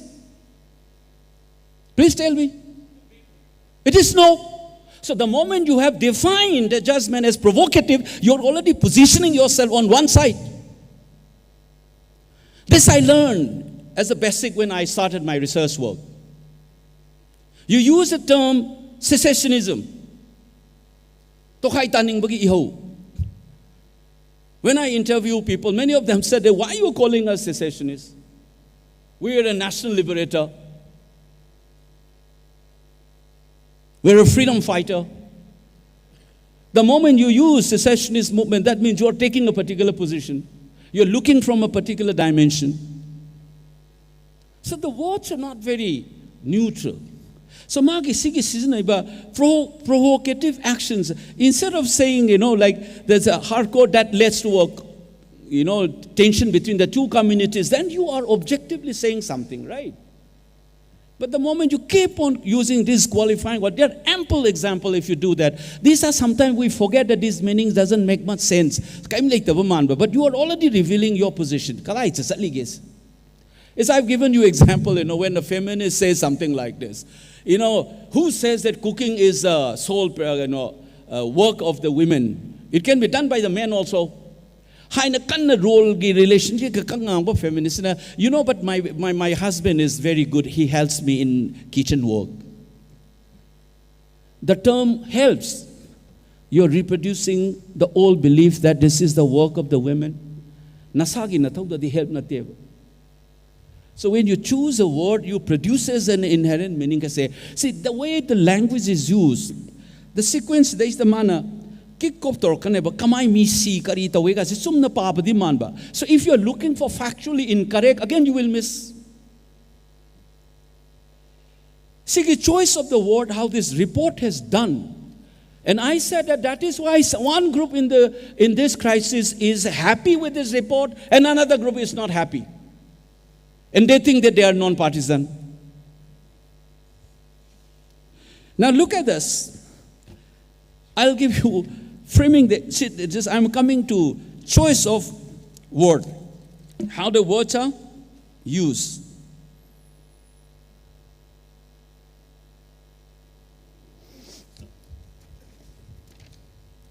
Inside the text, they write determining violence. Kadai de kamai hauraki aba violence I koi tauba matamda masi Tigatpa matam dane yang wai sinimana report sinai Quincy nungai gidreda ani is samnar half of the tongan half me. Anyway, I'll just read it. The way this papers is organized by my people is all messed up. Page number the third anyways. Semana have it. Inside the text, how and where the violence began, which group instigated it has been an extremely contentious question. It has been difficult for any non-partisan report and even experts who testify to the tribunal to ascertain the accurate chain of events. Karamba kanda kamaina, how and where and who instigated. This is a very difficult and contentious thing to say. This is what they write inside the text. Page number 161. And what they do in their executive summary, which is something that people will remember. What did he say? He said, mob rampage through Kuki settlements in Imphal and nearby areas. In Churachandpur and Kangpokpi, retaliatory violence emerged against Meitei homes and properties. This is an executive summary. Anybody who reads the text, which is likely to be remembered portion as this. And you have said something like it is a very difficult, contentious thing to say. Who instigated, where and how it started is very difficult to say and so and so. But you make a categorical statement. I'm repeating, categorical imperative sentence. And they said this is an extraction of the text. How did you come to this conclusion? And present it in your executive, and you brush it aside. This is not a general statement. This is an extraction. Are you playing with game? Who's fooling whom? Extraction from what? And you think that we don't know that what is recency effect and what is primacy effect? And if this is not a conclusion that your report has done it, why did you conclude it in your summary? Chain of event way. Then the other word, this is not easy. if you are trained social science, then you will understand that critical discourse analysis, how to read the text and how the reality is shaped. Look at this line. Another thing that was said inside the text as well as in the executive summary. I'll give you another example. Kukizo communities were driven out of the valley. Compare this with other expressions. Meitei communities left tribal-dominated areas. Driven out versus left. What is the difference? Driven out is somebody have forced them. And they left. Meitei left the hills. And the Kukis were driven out. This is exactly in the earlier studies on the media. We found that, this guy was killed and 3 Meitei died in firing. Who killed? This attack, there was a report that we have analyzed it. So, Kukizo communities were driven out and Meiteis were not driven out. They simply left the tribal areas. Is this neutrality? You are already constituting what is the reality. And Sinamuk, inside the text, the repercussion is really nice. This is in the executive summary, and this is from inside the text, the chapters which they asked me to read. What they say? Look at this. The Imphal Valley and its surrounding district is close to entry of Kukizo community. It's closed. They were driven out, they are closed. This is inside the text. And what happened, and come to Meitei, said, road passing through the hill areas are bare to the Meitei community. Lambi Satpayade, Imphal Valley and surrounding district, those guys were stopped. They were closed the door. Does it open up that we can, highway to nahi ja sakta. We can't go on highway, but can we go back to More and settle down there or in Churachandpur and anywhere? That's how the word is being played out. Left, driven out, close, and we cannot travel on highways. It's not only about traveling in highways. Highways are, Kukis also the same thing. They can't travel on highways which passes to Meitei areas. Just as the same portion of the highways Meiteis cannot go, which is under the Kuki areas. So they've said these districts are closed to entry of Kukizo community and road passing through the hill areas bare to the Meitei community. And there are interesting examples like this. Valley district became Meitei stronghold, patrolled by armed youth groups. The other expression, hill district became Kukizo stronghold. Samani, Meitei stronghold, Kuki stronghold. But the difference is the qualifier, what comes in. It says, inaccessible to Meitei police and politicians. Are they trying to hide that this is equally inaccessible to the civilian Meiteis who have been displaced and languishing in relief camps? It's not only the police and the politician. What are they playing with us? Are they neutral? Look at this word. Hill district became Kukizo stronghold, inaccessible to Meitei police and politician. Does it mean that the civilians is accessible to those areas? Similarly, Valley district became Meitei stronghold, patrolled by armed youth. Why don't you say Valley district became Meitei stronghold, inaccessible to Kuki policemen and politicians? This armed man is one of the key trop of the narrative throughout this debate. Let me remind them, I have no love or respect for the wrongs done by the government, both in Delhi and Imphal.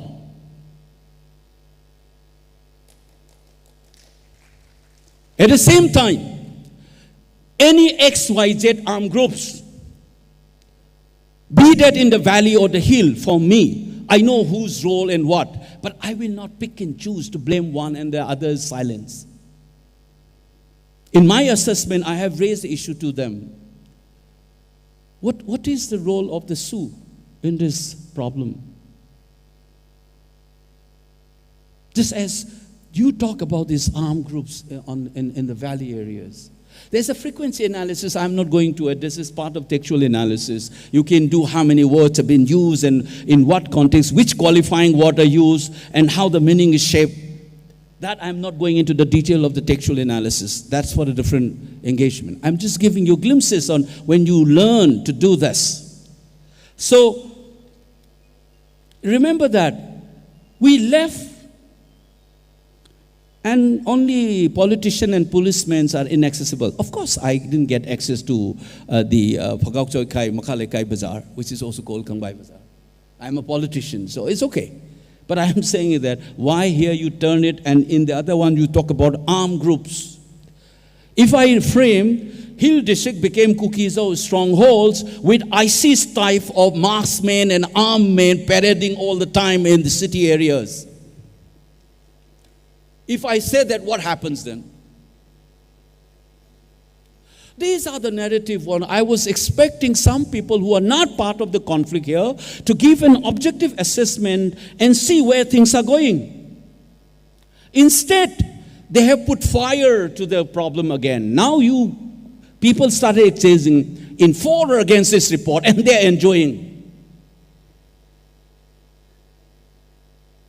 A report which should have avoided that one, if you have the sensitivity, without display of words, the way you frame things, if you have been objective, they should be ashamed that in a crisis which smacks of a conflict between two communities, one community appreciates you, other don't. This is a problem that they should realize. And I'm giving you why these differential responses are coming in. Now, the other part that they have mentioned, this is, I think I have more or less covered, except for the worst contentious issue that they have.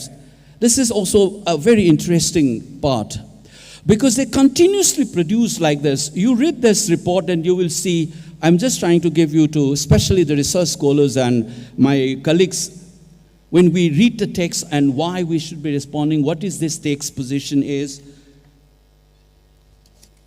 I wanted to give you about what the issue that I've raised with them as my fourth point.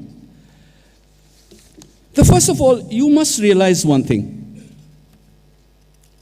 In this narrative, though they said they didn't conflate, that particular epilogue, they are saying that you are picking up, they reproduce the entire paragraph. What they don't realize that I was reading that paragraph as the part of that chapter and how you have framed for the cookies, you write. Then for the Maitai side, that is where I was reading, where the introduction of a paragraph line and elaboration ends, and another idea was immediately introduced within that. There's a textual analysis. They are making a mistake on that. Betrayal of what? The promises are not kept. What promises are you talking about? Betray is what? When you have a contract, an understanding. That is where the word betrayal is used. So what is implicitly you are insinuating?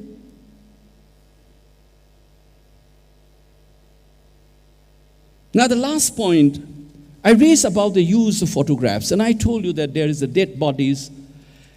And what is strange, these are very well-known scholars and judges. The Global South scholars have been worried about the manner in which the dead bodies of Asian Africans are used in Western literatures and media. During the coronavirus, dead bodies floating on the river and lying down here and there in Africa and India was shown. But when the white men died, or in the European people died, they respect the dead bodies. They don't show those pictures. And recently in this another civil war-like situation in Africa, the same thing happened. And there's a heated actions between journalists from Africa, research scholar from Africa, countering New York Times. Similarly, during the coronavirus date, lot of Indian scholars were pointing fingers at European literatures. Why did you show those images? You're not showing to our dead bodies. This is nothing but racist Orientalism. You treat the other body differently. You have a double standard. You have a different way of dealing with your own body. Can you check how many times they have done this during the Delhi riots or Gujarat?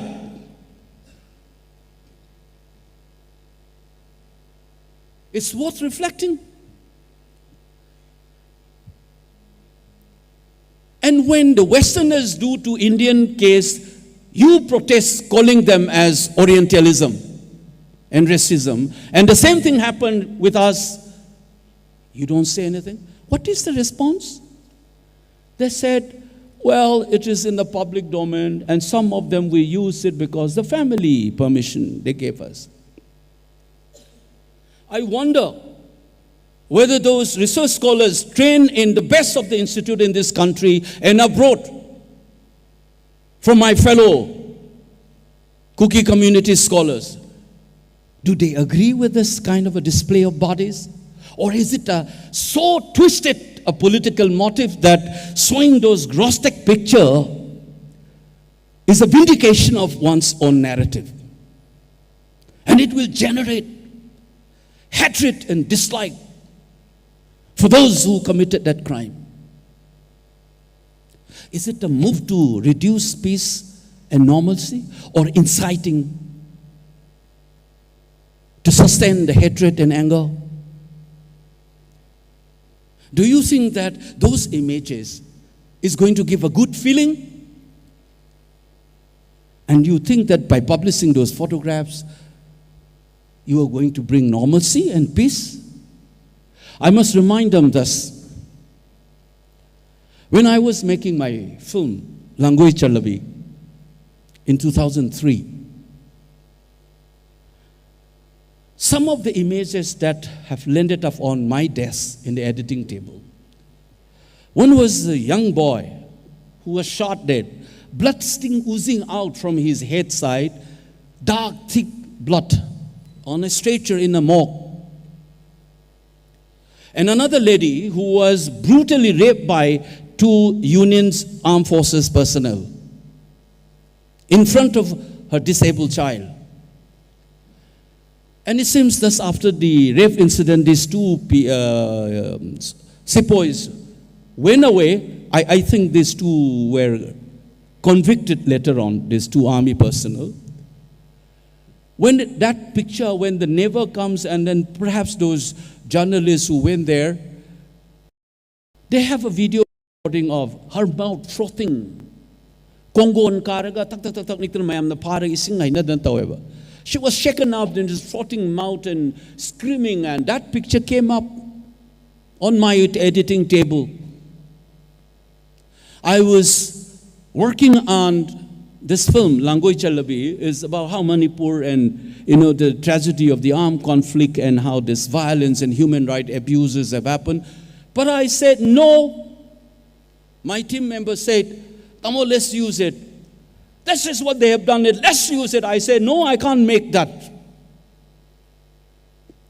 I can't make that woman's pain a spectacle in my film.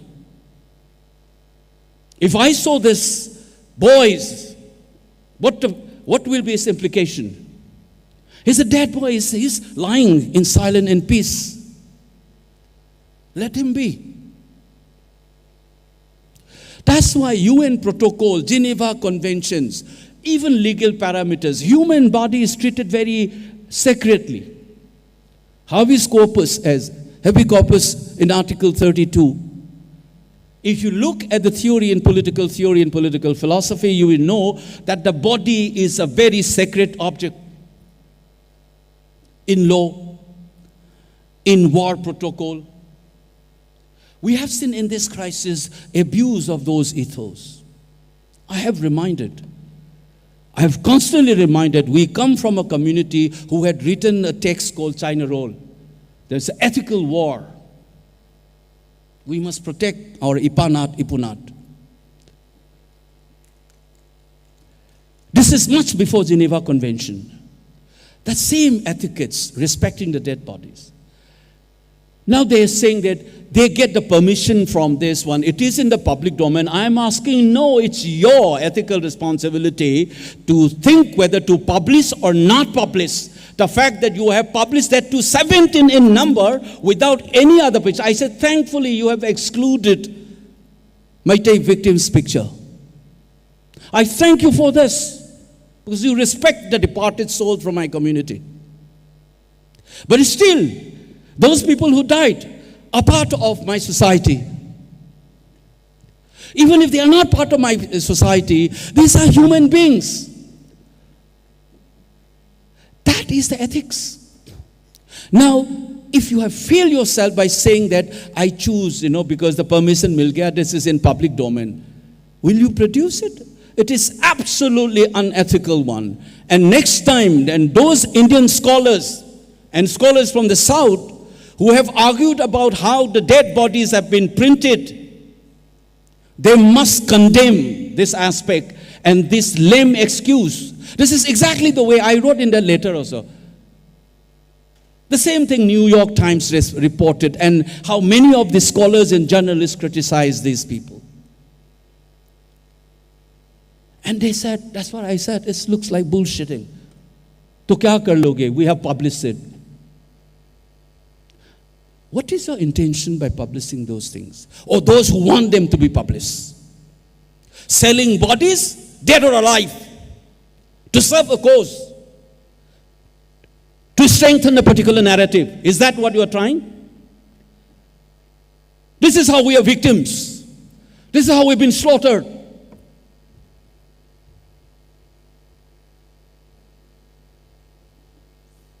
I can understand that motive if you are part of this crisis.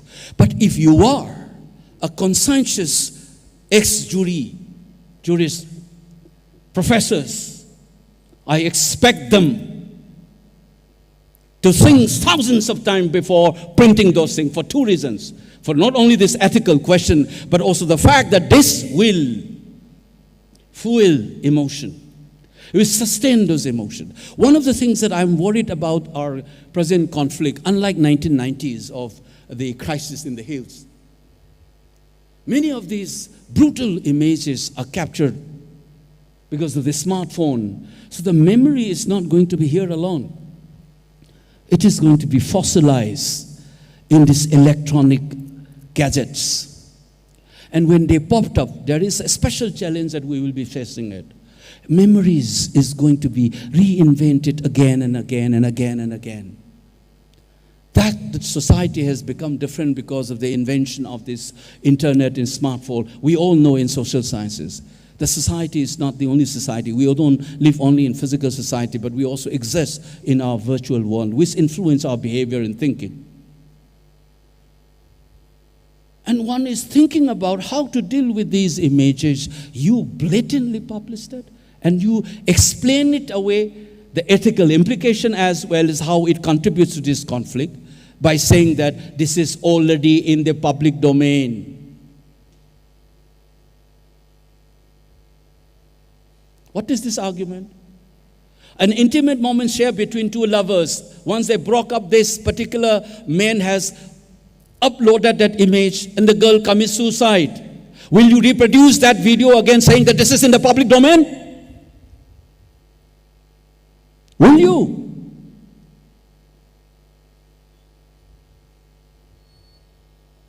Even when the parents of that dead girl gives you this video, will you still publish it? That's the question. That is what I said, racist Orientalism. Not only that ethical question, it has a direct implication for the violence. You want people's emotion to run high. You want people to fight over your report. That's what this report is to me. There are a lot of factually incorrect ones in between as well. I have given you one example. In fact, 2. There are others, but the greatest tragedy of report is the manner in which this information is framed and presented.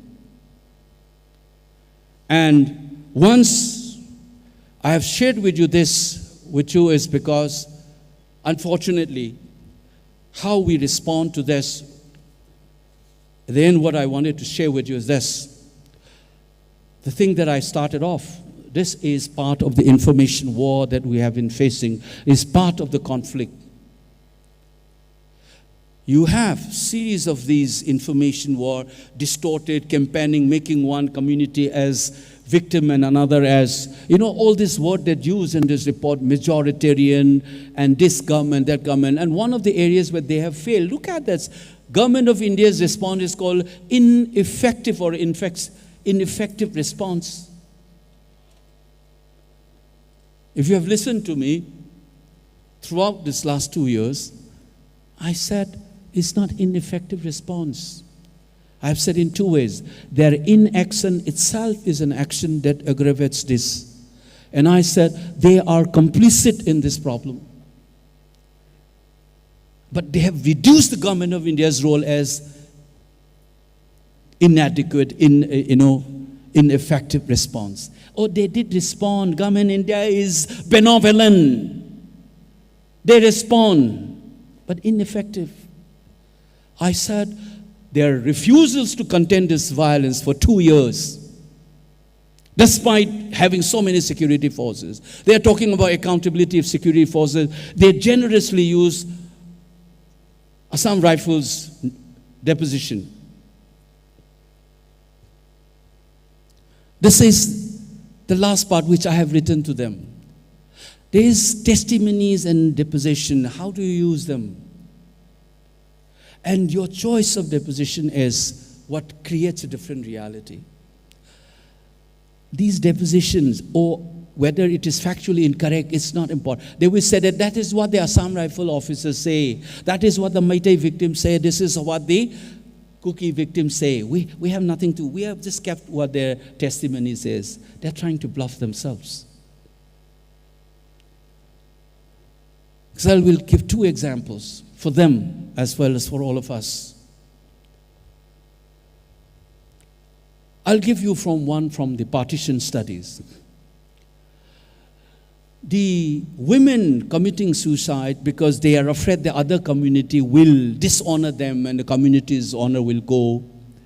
And some asking their father to cut off their head and so on. That narrative, well-known feminist Urvashi Bhutalia once dealt with us. And she said, should I give these testimonies independent of any intervention?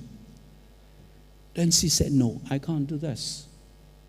Because that will lead to a particular perspective. You position it, it will acquire a different meaning. So what they think that the patriarchal framework, you eulogize those women. You said, look at the courage to save our honor. And then these feminist scholars said, what makes you think that your community's honor is in my vagina?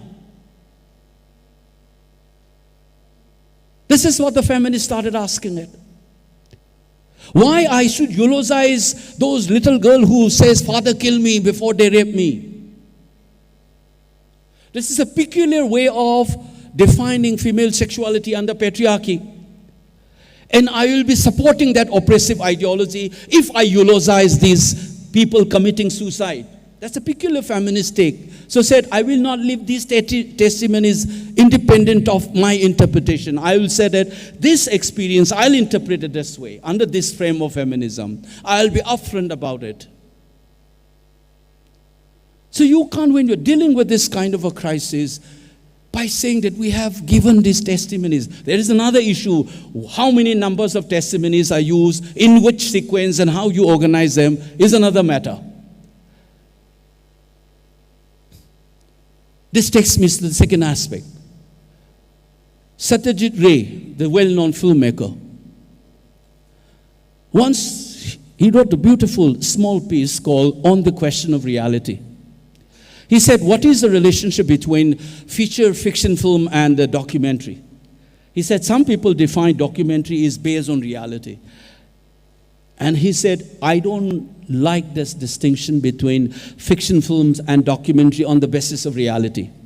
Because he says, the reality of the drunken men or the wife beater that we saw in the Fisher films are also found in reality. So what do you mean by reality? And he says, the documentary filmmaker will be pick and choose this frame, and then they will organize in a particular sequence. We know this act of organizing these different shots will create different meanings. It's something that we are familiar in cinema. So imagine a film, imagine a picture, a child playing on the grass, and the second shot is a snake on the grass, and third, there is a man with a terrifying looking man coming in, looking down like this with a knife. These are three different shots. You change the sequence, you create different meanings. Child was playing, the snake is shown, then this man comes with a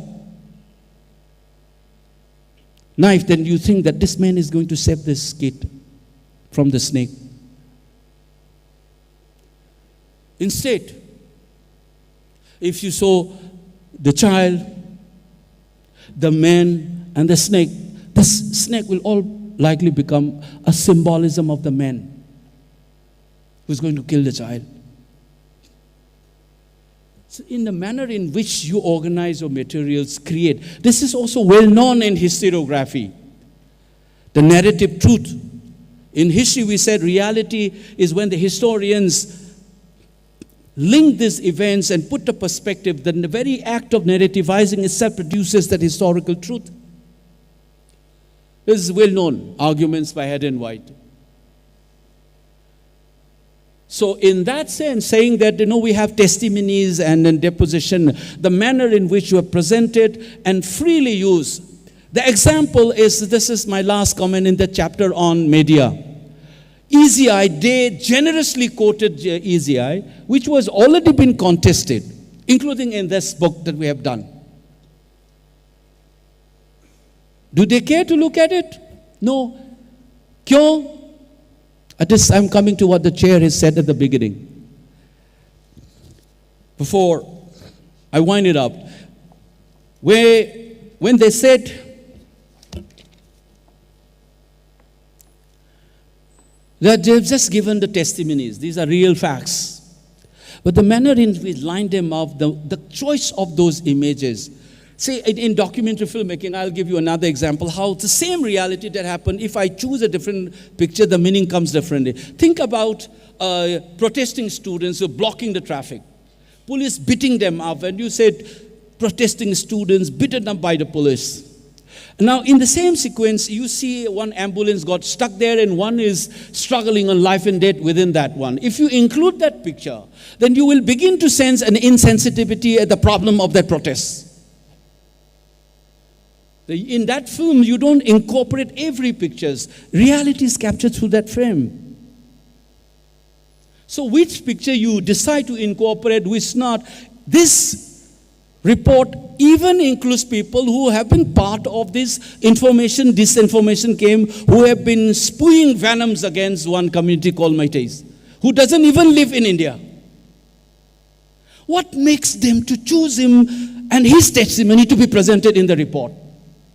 What is your motive?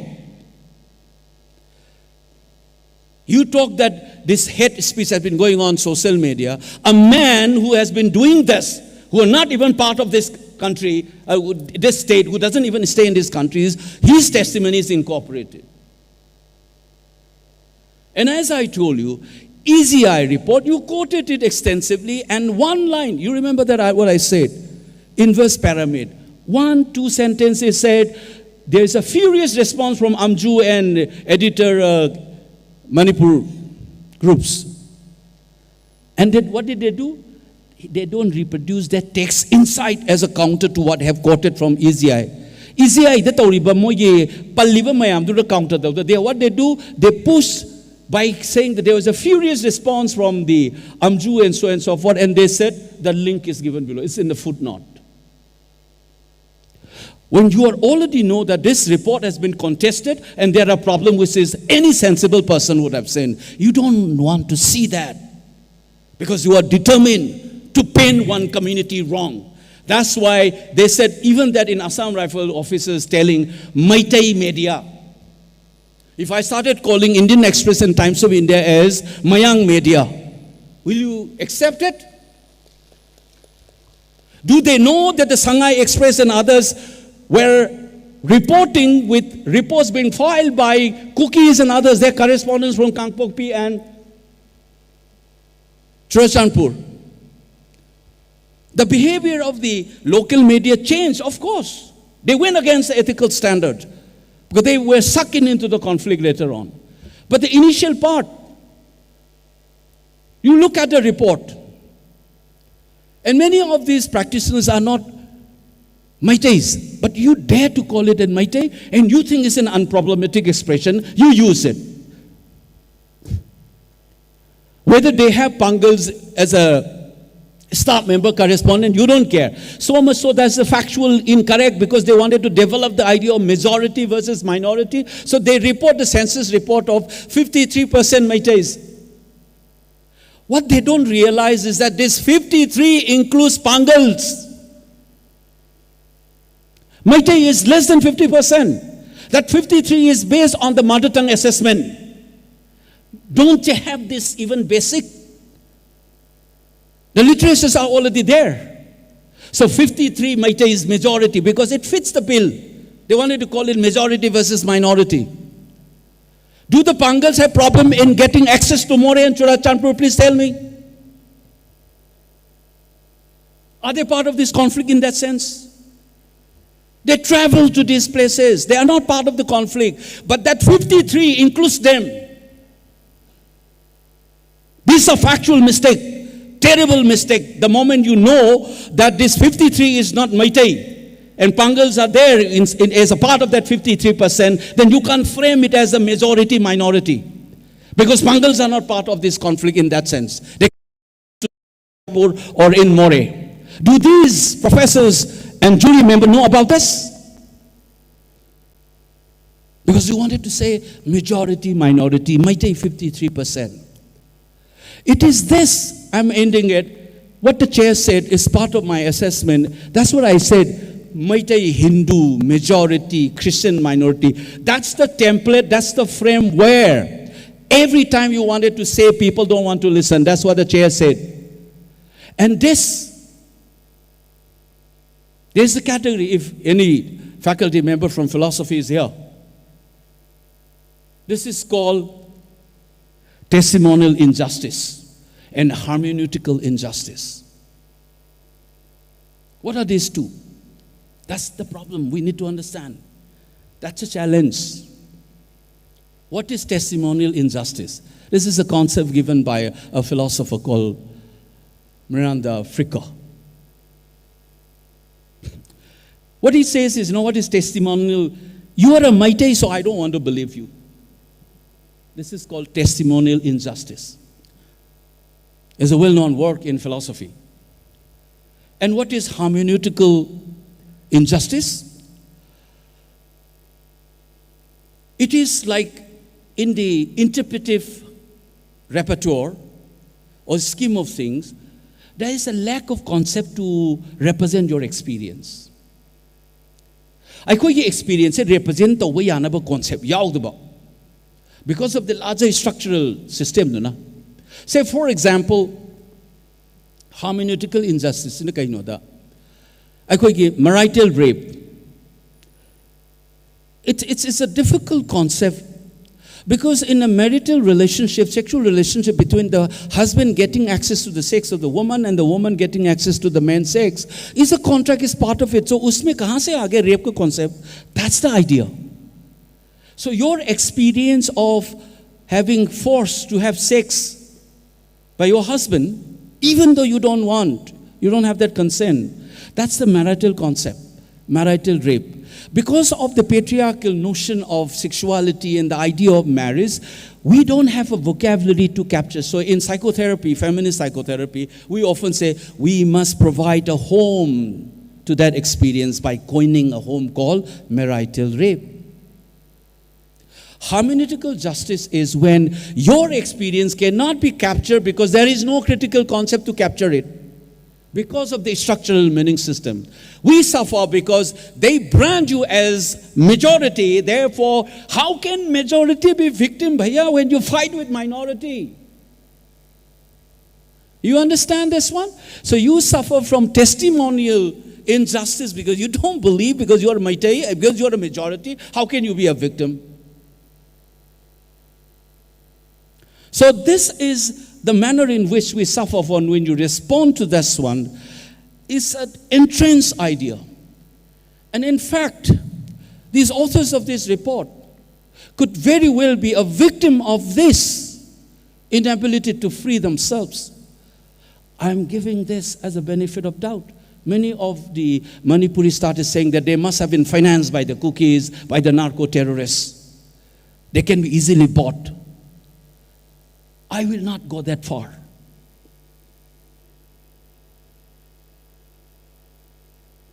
Because they fail themselves.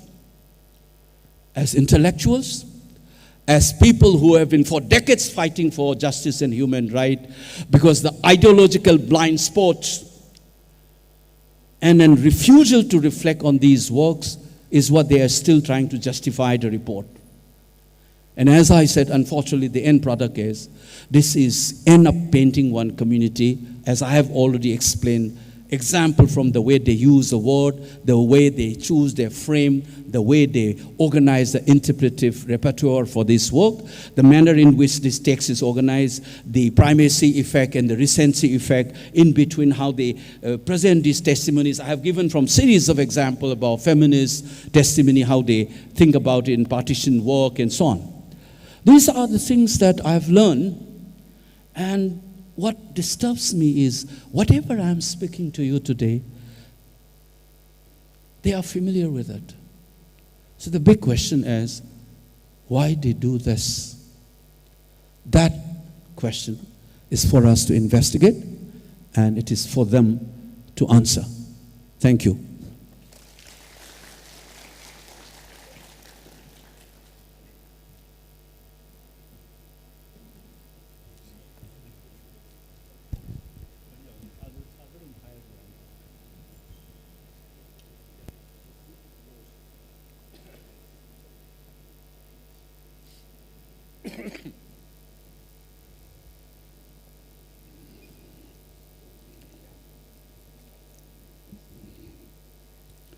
Thank you for the patient listening. I suppose some of our young minds, definitely we would be having some query or some questions, which I'm sure Professor Bimol would be happy to respond to. As I was keenly listening to him, I did receive a message from a very good friend of mine from Delhi. There was a committee which was constituted on June 4, 2013 by the government of India. The Commission of Inquiry to look into the crisis that happened in Manipur, which I believe many of you are aware of. This is chaired by Justice Ajay Lamba, a former Chief Justice of Guwahati High Court, Himanshu Shekhar Das, a retired IAS, Aloka Prabhakar IPS retired. Subject to correction, the report was due to be submitted between, I think, 6 months. A committee was constituted. More than 26 months have elapsed. The question is whether we would be receiving or we would be having the light of that report of this committee which was constituted on June 4, 2013. This is a very relevant message that I received as I was listening to Professor Bimol. I would like to open the next part of the session to the House. I would request Professor Bimol to kindly collectively respond. Responding to one person or one query, I would suggest if any one of you would like to pose any query or certain clarification or certainly to highlight on a particular issue, mic layibra akoigi babok the pina ba, is there a mic that can be passed down to the audience? Layibra layko volunteer am tapai biu aduga question si amamam gi mahutta mari manga pulap lauraga ngasigi honorable member of the parliament Professor Bimol would comprehensively respond to some of the queries that if you have. I would like a person to raise your hand so that our volunteer can approach you. In fact, the very deliberation that we have heard, everything was self-explanatory. Zabimol haigiba singsi yamna kupna pulap haigibanina ayi wakandadi ay bhawa khara hangningambani adubu. I think he did answer some of the queries that I had in my mind. Hangdragasu in a sum kanbadadi karigumba hangningba karigumba leragadi kut hangalaga amamam tang hangbiraga amma nidu pulap laujaraga. I would be happy if Professor Bimol would like to respond collectively. Amamam laubagi mahutta pulap aduga mingzu haibiu aduga kari department da laibano mahiroil oragasu college ki university ki mingzu haibiu koigi record ta yaunaba. Kindly mention your name, the institution that you are with, or if you are working somewhere.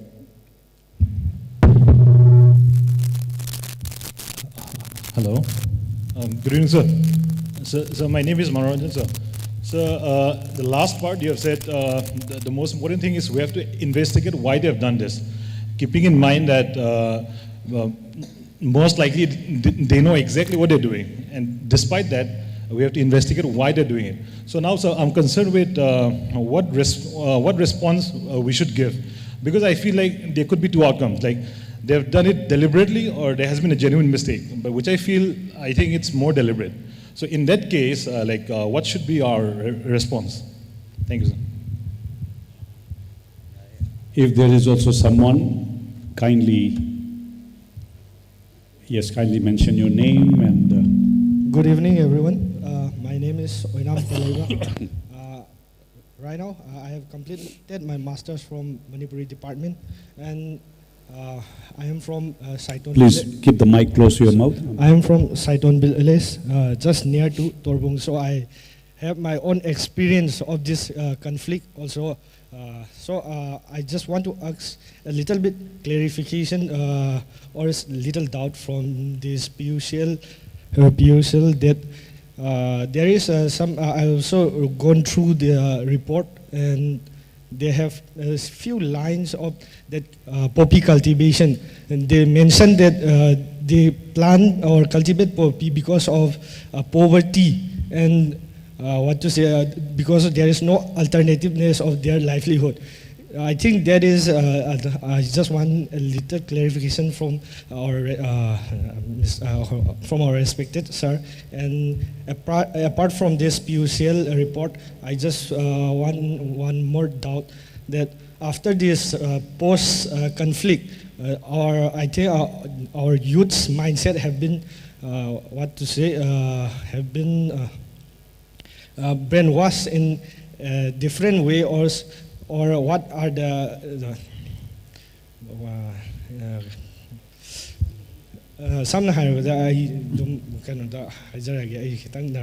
Please feel free in any language you wish to. ꯇ꯭ꯔꯤꯉꯩ ꯃꯃꯥꯡꯗ ꯂꯩꯔꯝꯕ ꯑꯩꯈꯣꯏ ꯌꯨꯠꯁꯤꯡꯒꯤ ꯃꯥꯏꯟꯁꯦꯠꯁꯤꯒ ꯏꯔꯥꯡ ꯊꯣꯛꯂꯕ ꯃꯇꯨꯡꯗ ꯑꯩꯈꯣꯏꯒꯤ ꯂꯩꯔꯤꯕ ꯌꯨꯠꯁꯤꯡꯁꯤꯒꯤ ꯃꯥꯏꯟꯁꯦꯠꯁꯤ ꯈꯤꯇꯪ brain ꯋꯥꯁ ꯇꯧꯈꯤꯕ ꯍꯥꯏꯒꯗ꯭ꯔꯥ aduduga chatkadaba narrative amada chattavida atopa narrative amada chatkibagi mindset sigi matangda su kitang clarification khara haidi dum khara pibi nawa ani khoi resource person dagi haijare haidi ai isamaksu red zone area de lakpanina ai tasena ai master like makha tamthani haibagi asase sunglei leihide maramdi akhoina hojik hojik leiribdo yamna na kai haine yamna awaba fibam da leiro mafamda dohagi aina ai isagi oina personally ai isana like tamjage khallaga masa thokcharakibani tabu ai laiminaram singdi adumak leihori haiba tare aina puthorakpusu yadaba adugumba situation every northern corner of Manipur gi conflict area da su leiram gane ai khanje youth sing da tongana akhoi gi future se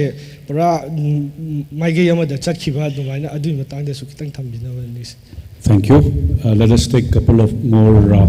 Yes, there is a hand here.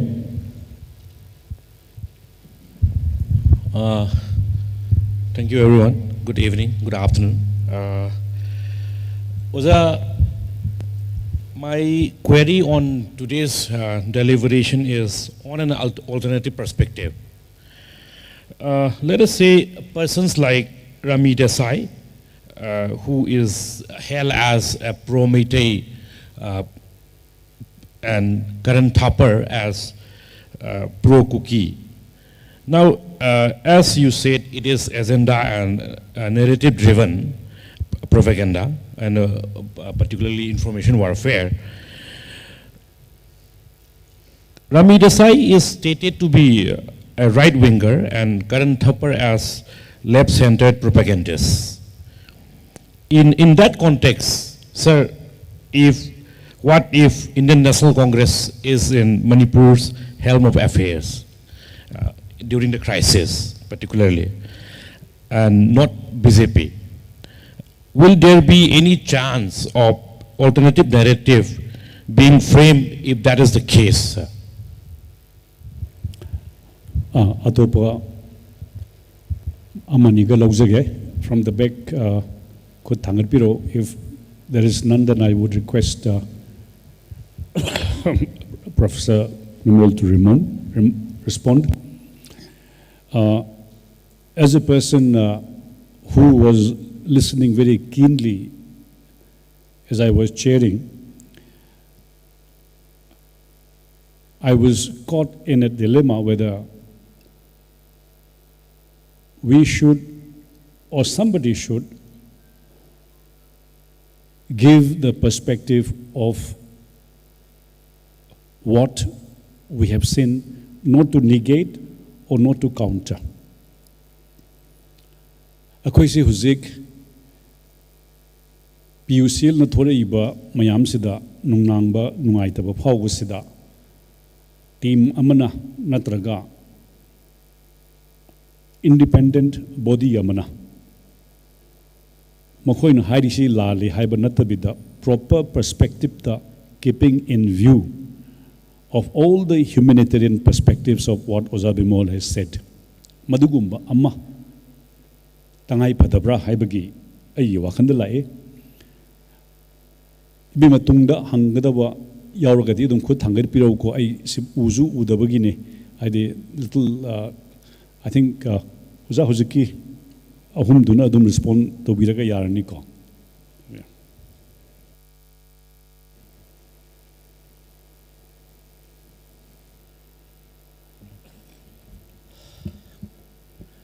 Thank you for the question. I think the first one is, Manoranjan question is that is it deliberately they have done it or they are not aware of it? The notion of deliberate is I will take a slightly nuanced way. When you are ideologically so committed, you can have blind spots. That is exactly the reason why we said in research, when you do a reflexive orientation, knowledge has an ideological dimension. And one should be aware of that. What are most likely tendency? So the moment you're used to framing things as minority, majority, Hindu majority, and Christian minority, tribal and non-tribal, this is the trap. I think they suffer from that. So in that sense, ideologically driven, so it's deliberate, driven by ideology. That's my suspicion. I say this, for example, let's look at the concept of tribe. Very respected sociologist, Professor Virginia Kakai is part of this team. He's a renowned sociologist who is an expert on tribals and so on. We know the problematics of this concept of tribe. Okay? So they have this understanding that, oh, Meiteis are non-tribal and the other is tribe. You know, it's a very, what should I say? If you're already aware of this problematics of this concept, how it applies on the ground, whether in reality on the ground, does it fit this anthropological category of a tribe? And what is the distinction between tribal and scheduled tribe? If you're already aware of this, I want to flesh off some of the issues which for the rest of us in Manipur as well. You know, tribe versus caste, this is another dimension. No? So for us, probably because we come under what is called civilizational category of Hindus and Muslims. That's the, historically speaking, those people who comes under that things were dealt separately. If you're outside of these parameters, tribe is a very convenient category that people often use. But the moment you turn it into scheduled tribe, it becomes far more complicated. These dimensions will change. Even for listing oneself as a scheduled tribe, in I think it's 2015, it's instituted by Modi and there's a commission. Terms like primitive trade, they're trying to change. I think recommendation is already there to define somebody to include them themselves as a part of the scheduled tribe list. This criteria given, some of them will change because the committee has suggested this smacks of an old colonial framework and so on. So the primitive tribe. So idea of scheduled tribe is again slightly different. But if you look at some of the features, say tribe, if you're a tribe होगा तो जंगल से relationship होगा, ये आदिवासी वाला जो notion है, huh? Then it's related to the forest, and forest is their land, and why should they be alienated from them? What people don't realize is that if you look some of the reports, DC-Kate report is one classic one in the 1930s. The Darbar requested British forest officers to do a study on forests. And it reports, it's interesting commentaries on Kuki as a community and their relationship with forests. It's not very nice. In fact, if I quote it, they said, the Kukis are the greatest enemy of forests. That's what DC Kate said in that text. And he was comparing those earlier people, probably without mentioning it, but we know these are what is today called Rongmais, how these new settlers have pushed them upwards, and the forest scenario changes in these areas, the southern part of the state, including southwest and southeast. This is in DC Kate's report on Indian forests. So he classified 4 groups of forests in Manipur. So one of the forests is those lower ranges and adjoining the valley areas, there are forests. And it's interesting, they said, Meiteis depend on these forests for building houses, for building boats, and for firewoods. So Meitei community is a forest-dependent community. Chingdakaduna singchanba, patakumdana longkhonba. It's basic biological need to survive. So he's saying going up to get the firewoods, going down to catch the fish. This is a survival mechanism. We're in between. That's topographical ecological factors. So Meitei's relationship with forest, this is not an ancient one. I have seen this. Gas, LPG is a new entry. I think most of we grew up seeing firewoods. And if you remember, even the Hautak incident in Kumbi, remember those 3 people who were killed? Where did they go to that forest? To get firewoods during this conflict. So Meitei depends on forest. Another character that we are related to forest in a much more deeper cultural thing than any other group in this state is that Meiteis are the only community who actually have a lived tradition worshipping forest deity, Umang Lai. We are the only community in the state. People have abandoned their traditional religious belief and practices as pagan religions and so on. Meitei still practice Umang Lai worship. We call it Lai Arauba. And many of the Meitei still depend on firewoods. So simply because you are not defined as scheduled tribe, and assumption is that you are not a scheduled tribe, hence you are not a tribe. The other way around also it works. The logic is, despite knowing that there's a distinction. So if somebody has been defined as a scheduled tribe, then you said, inherent they are forest mein, they have a right over the forest Adivasi. That is the mainstream framing from the mainstream India. They try to impose this on us, these categories, these accessionist categories, and think that Meiteis have nothing to do with forests. You understand this one? And since you are not a tribal, you have nothing to do with that. These are what the category produces, these assumptions and interpretation. You understand what I'm saying? So if you don't critically evaluate your categories, how this is producing a different kind of a reality, you will end up making mistakes. You are driven by a particular ideology. So I think my take on your notion of deliberate, my largest suspicion is because they have refused or not able to do a proper investigation. That's what I'm saying, the choice of the word. All the theories and methods that I have discussed is all from social sciences and history. Is known. Media study, social science analysis, and historical methods. Many of these members of the juries are far more superior scholars than I do. The kind of knowledge I have, if I compare with them, they would be far more ahead of me. But despite that, how come they make this mistake? That's the question I was posing at the end. The other question is from these Torbung areas. This is where I hold this violence. This report did have some of the deposition, from that area. Adu the suyamna violence, where it started. You can have that.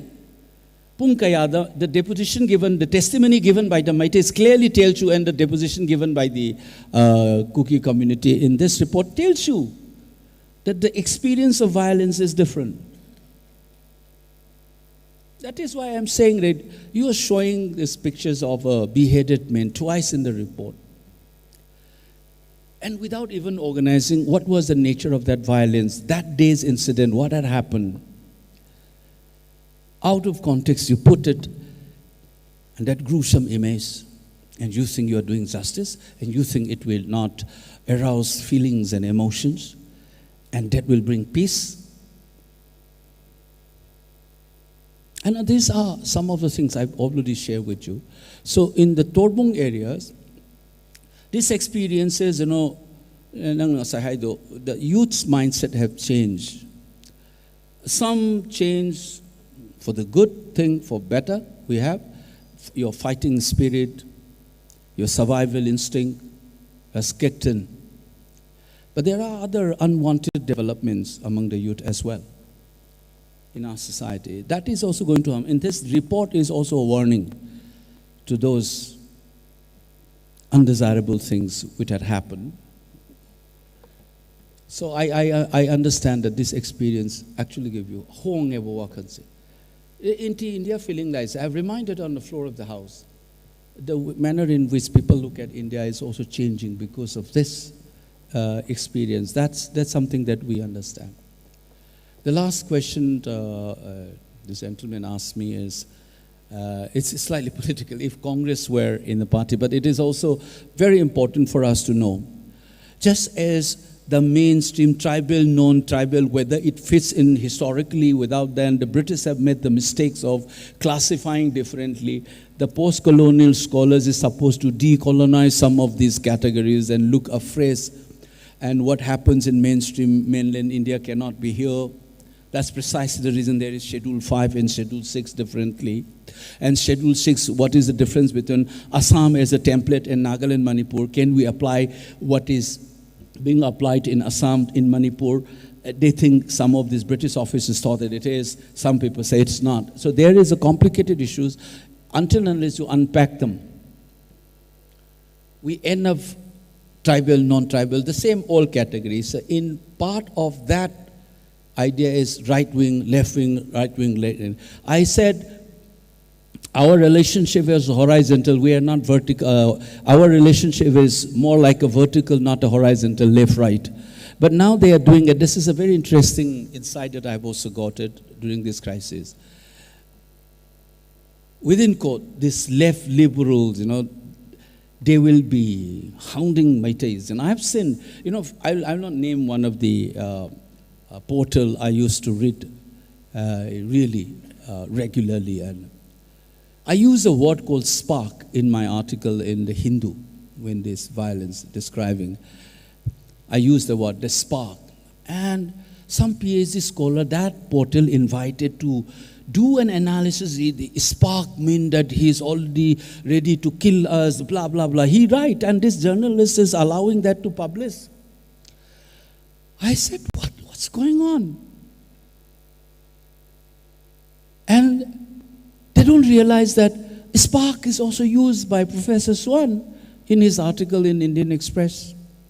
Before me, nobody tried to decipher spark means this, that. So what they are doing is that if you are a Meitei, that's what I said, testimonial injustice and hermeneutical injustice.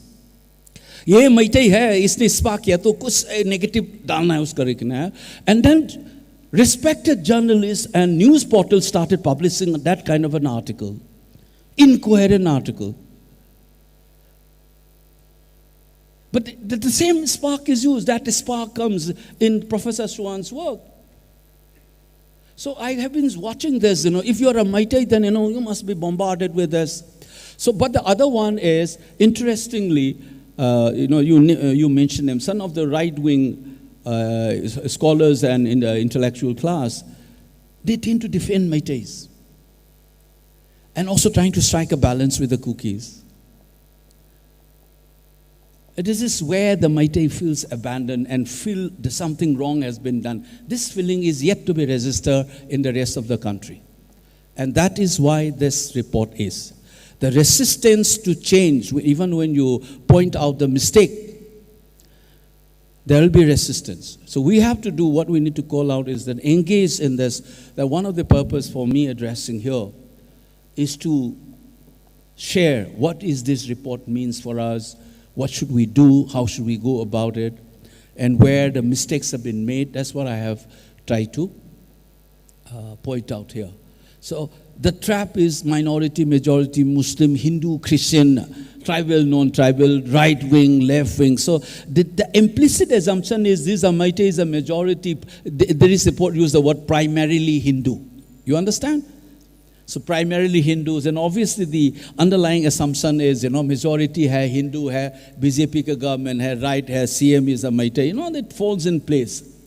And the sorry part is, I have reminded you in my talk, when we strongly feel that government of India is deliberately playing this divide and rule policy because they want to destroy Manipur. That's what majority of the Meitei will feel. My observation, my assessment is that. They are angry with the Union Armed Forces, particularly Assam Rifles. Not without reasons. Confrontation between the army and the Assam Rifles. But as a whole unit, I said, there are certain units involved. So we have to be very cool. But that is called a measured way of analysis. But without, you said, police are with the Meiteis. No, the report, even this report will tell you that police in Champur take sides. When the incident happened in Torbung areas, this report. As a series of narratives, this is going to come. And I'm hoping that Ajay Lamba committee will be far more objective. How is that India can have this kind of a crisis? About the report that we have seen from the PUCL,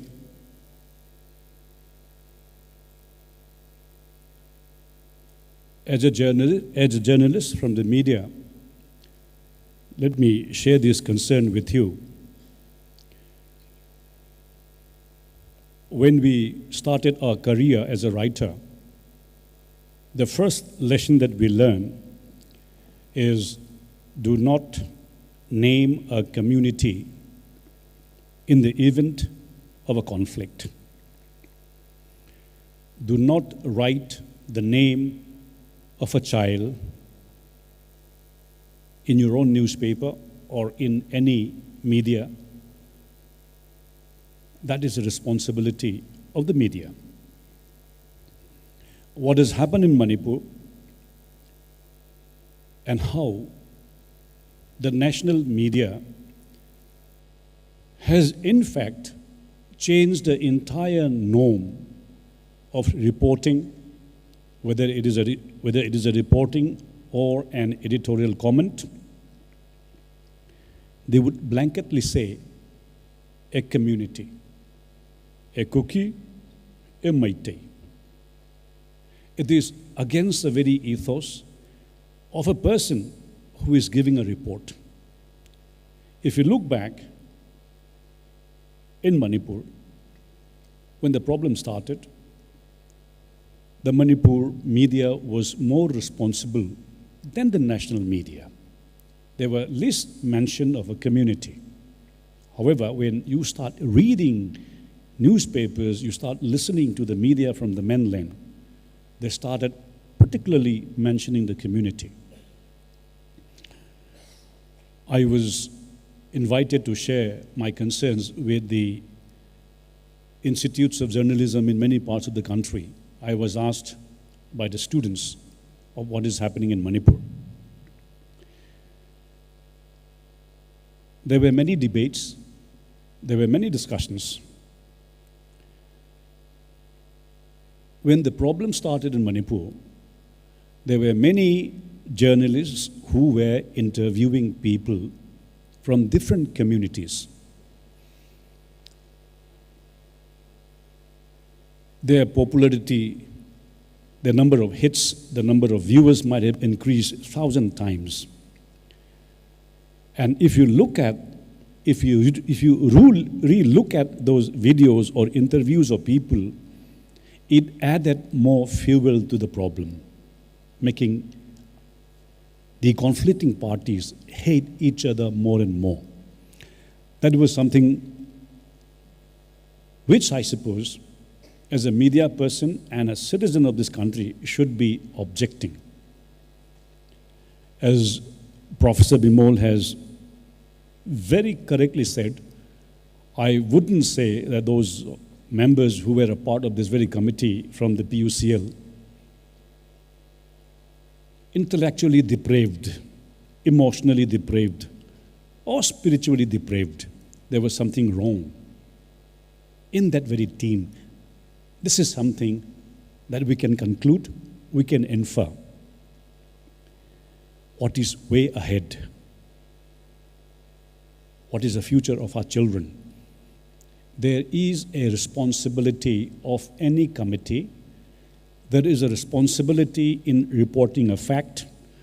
There is a responsibility of every single person who is communicating to a community or to the nation.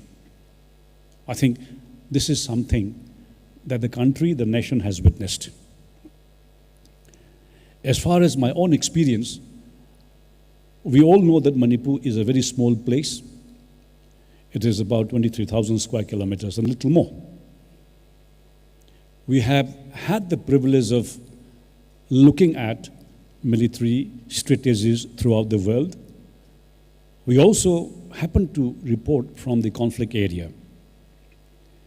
Young students, you'll be very surprised to know that Manipur has 2 divisions. I will just add one line to what Professor has said.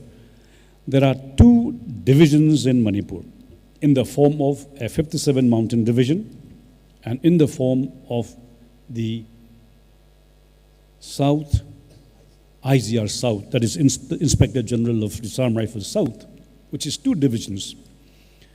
You can Google and see what actually a division is. from World War II to I to the present deployment of what division actually means. As a journalist, I know that every division has minimum 3 sectors.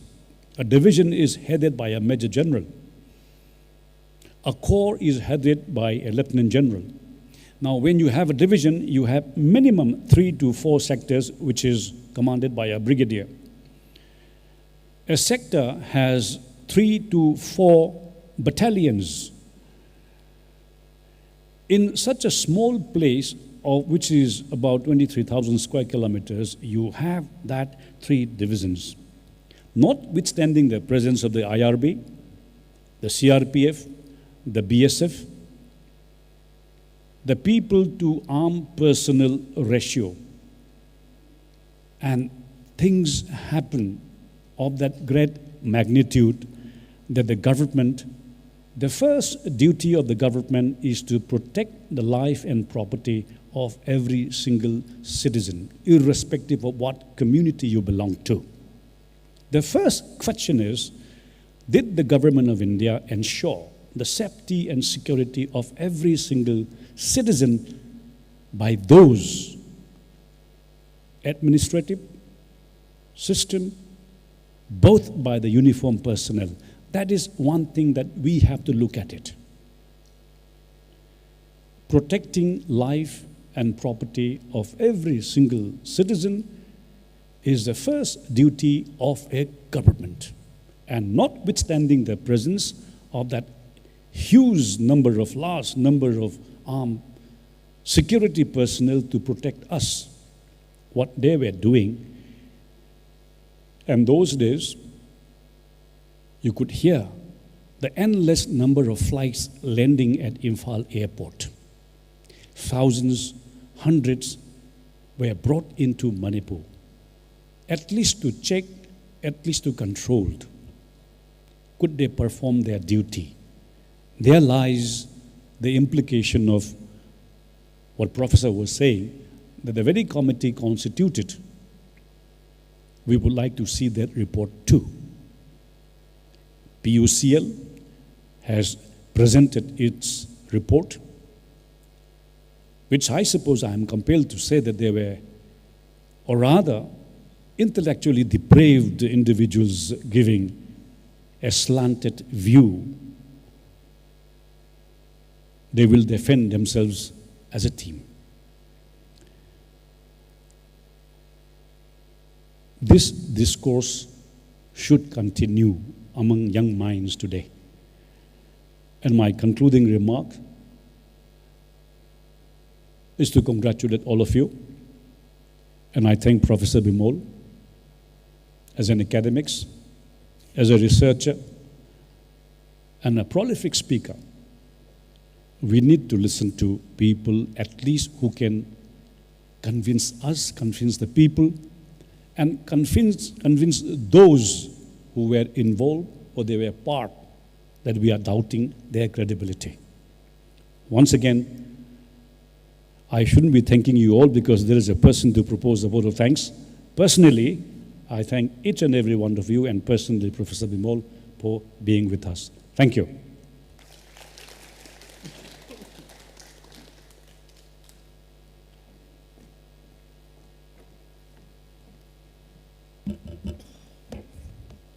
Thank you very much, our Chairperson and Honorable MP, for your valuable observation and encouragement. Ladies and gentlemen, please once again give a big round of applause for esteemed dignitaries. The Manipur University is truly honored and blessed to have our esteemed dignitaries' guidance today. As we conclude our session, I would like to call upon our General Secretary, outgoing Saikom Sanju Maite, to give a vote of thanks.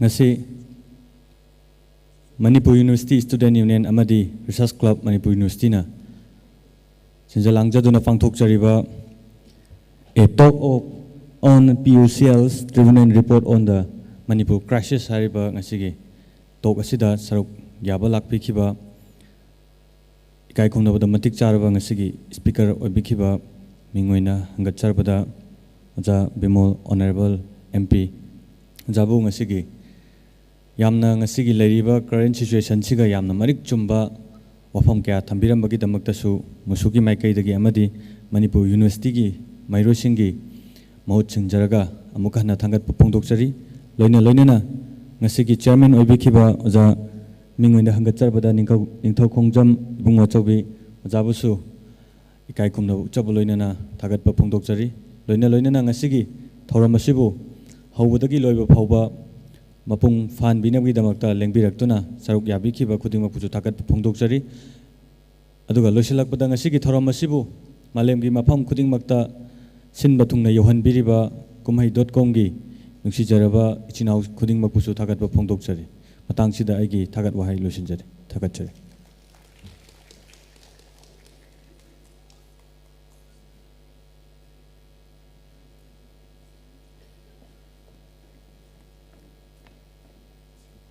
Thank you so much, Mr. Saikom Sanju Maitei.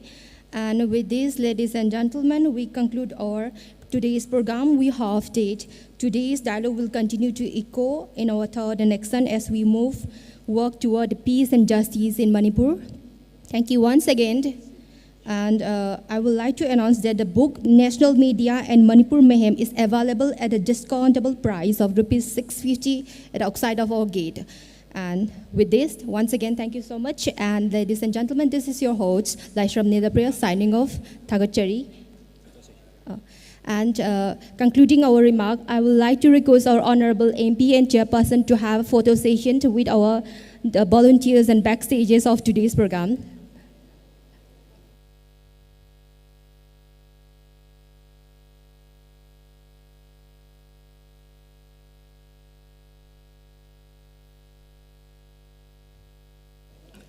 Sengdokchaba amana ngasai speaker amana koi soibadagi live telecast piri wase kumhai ana haigi bodo khusem live oi bigadawni adugi damukta ngangpi gani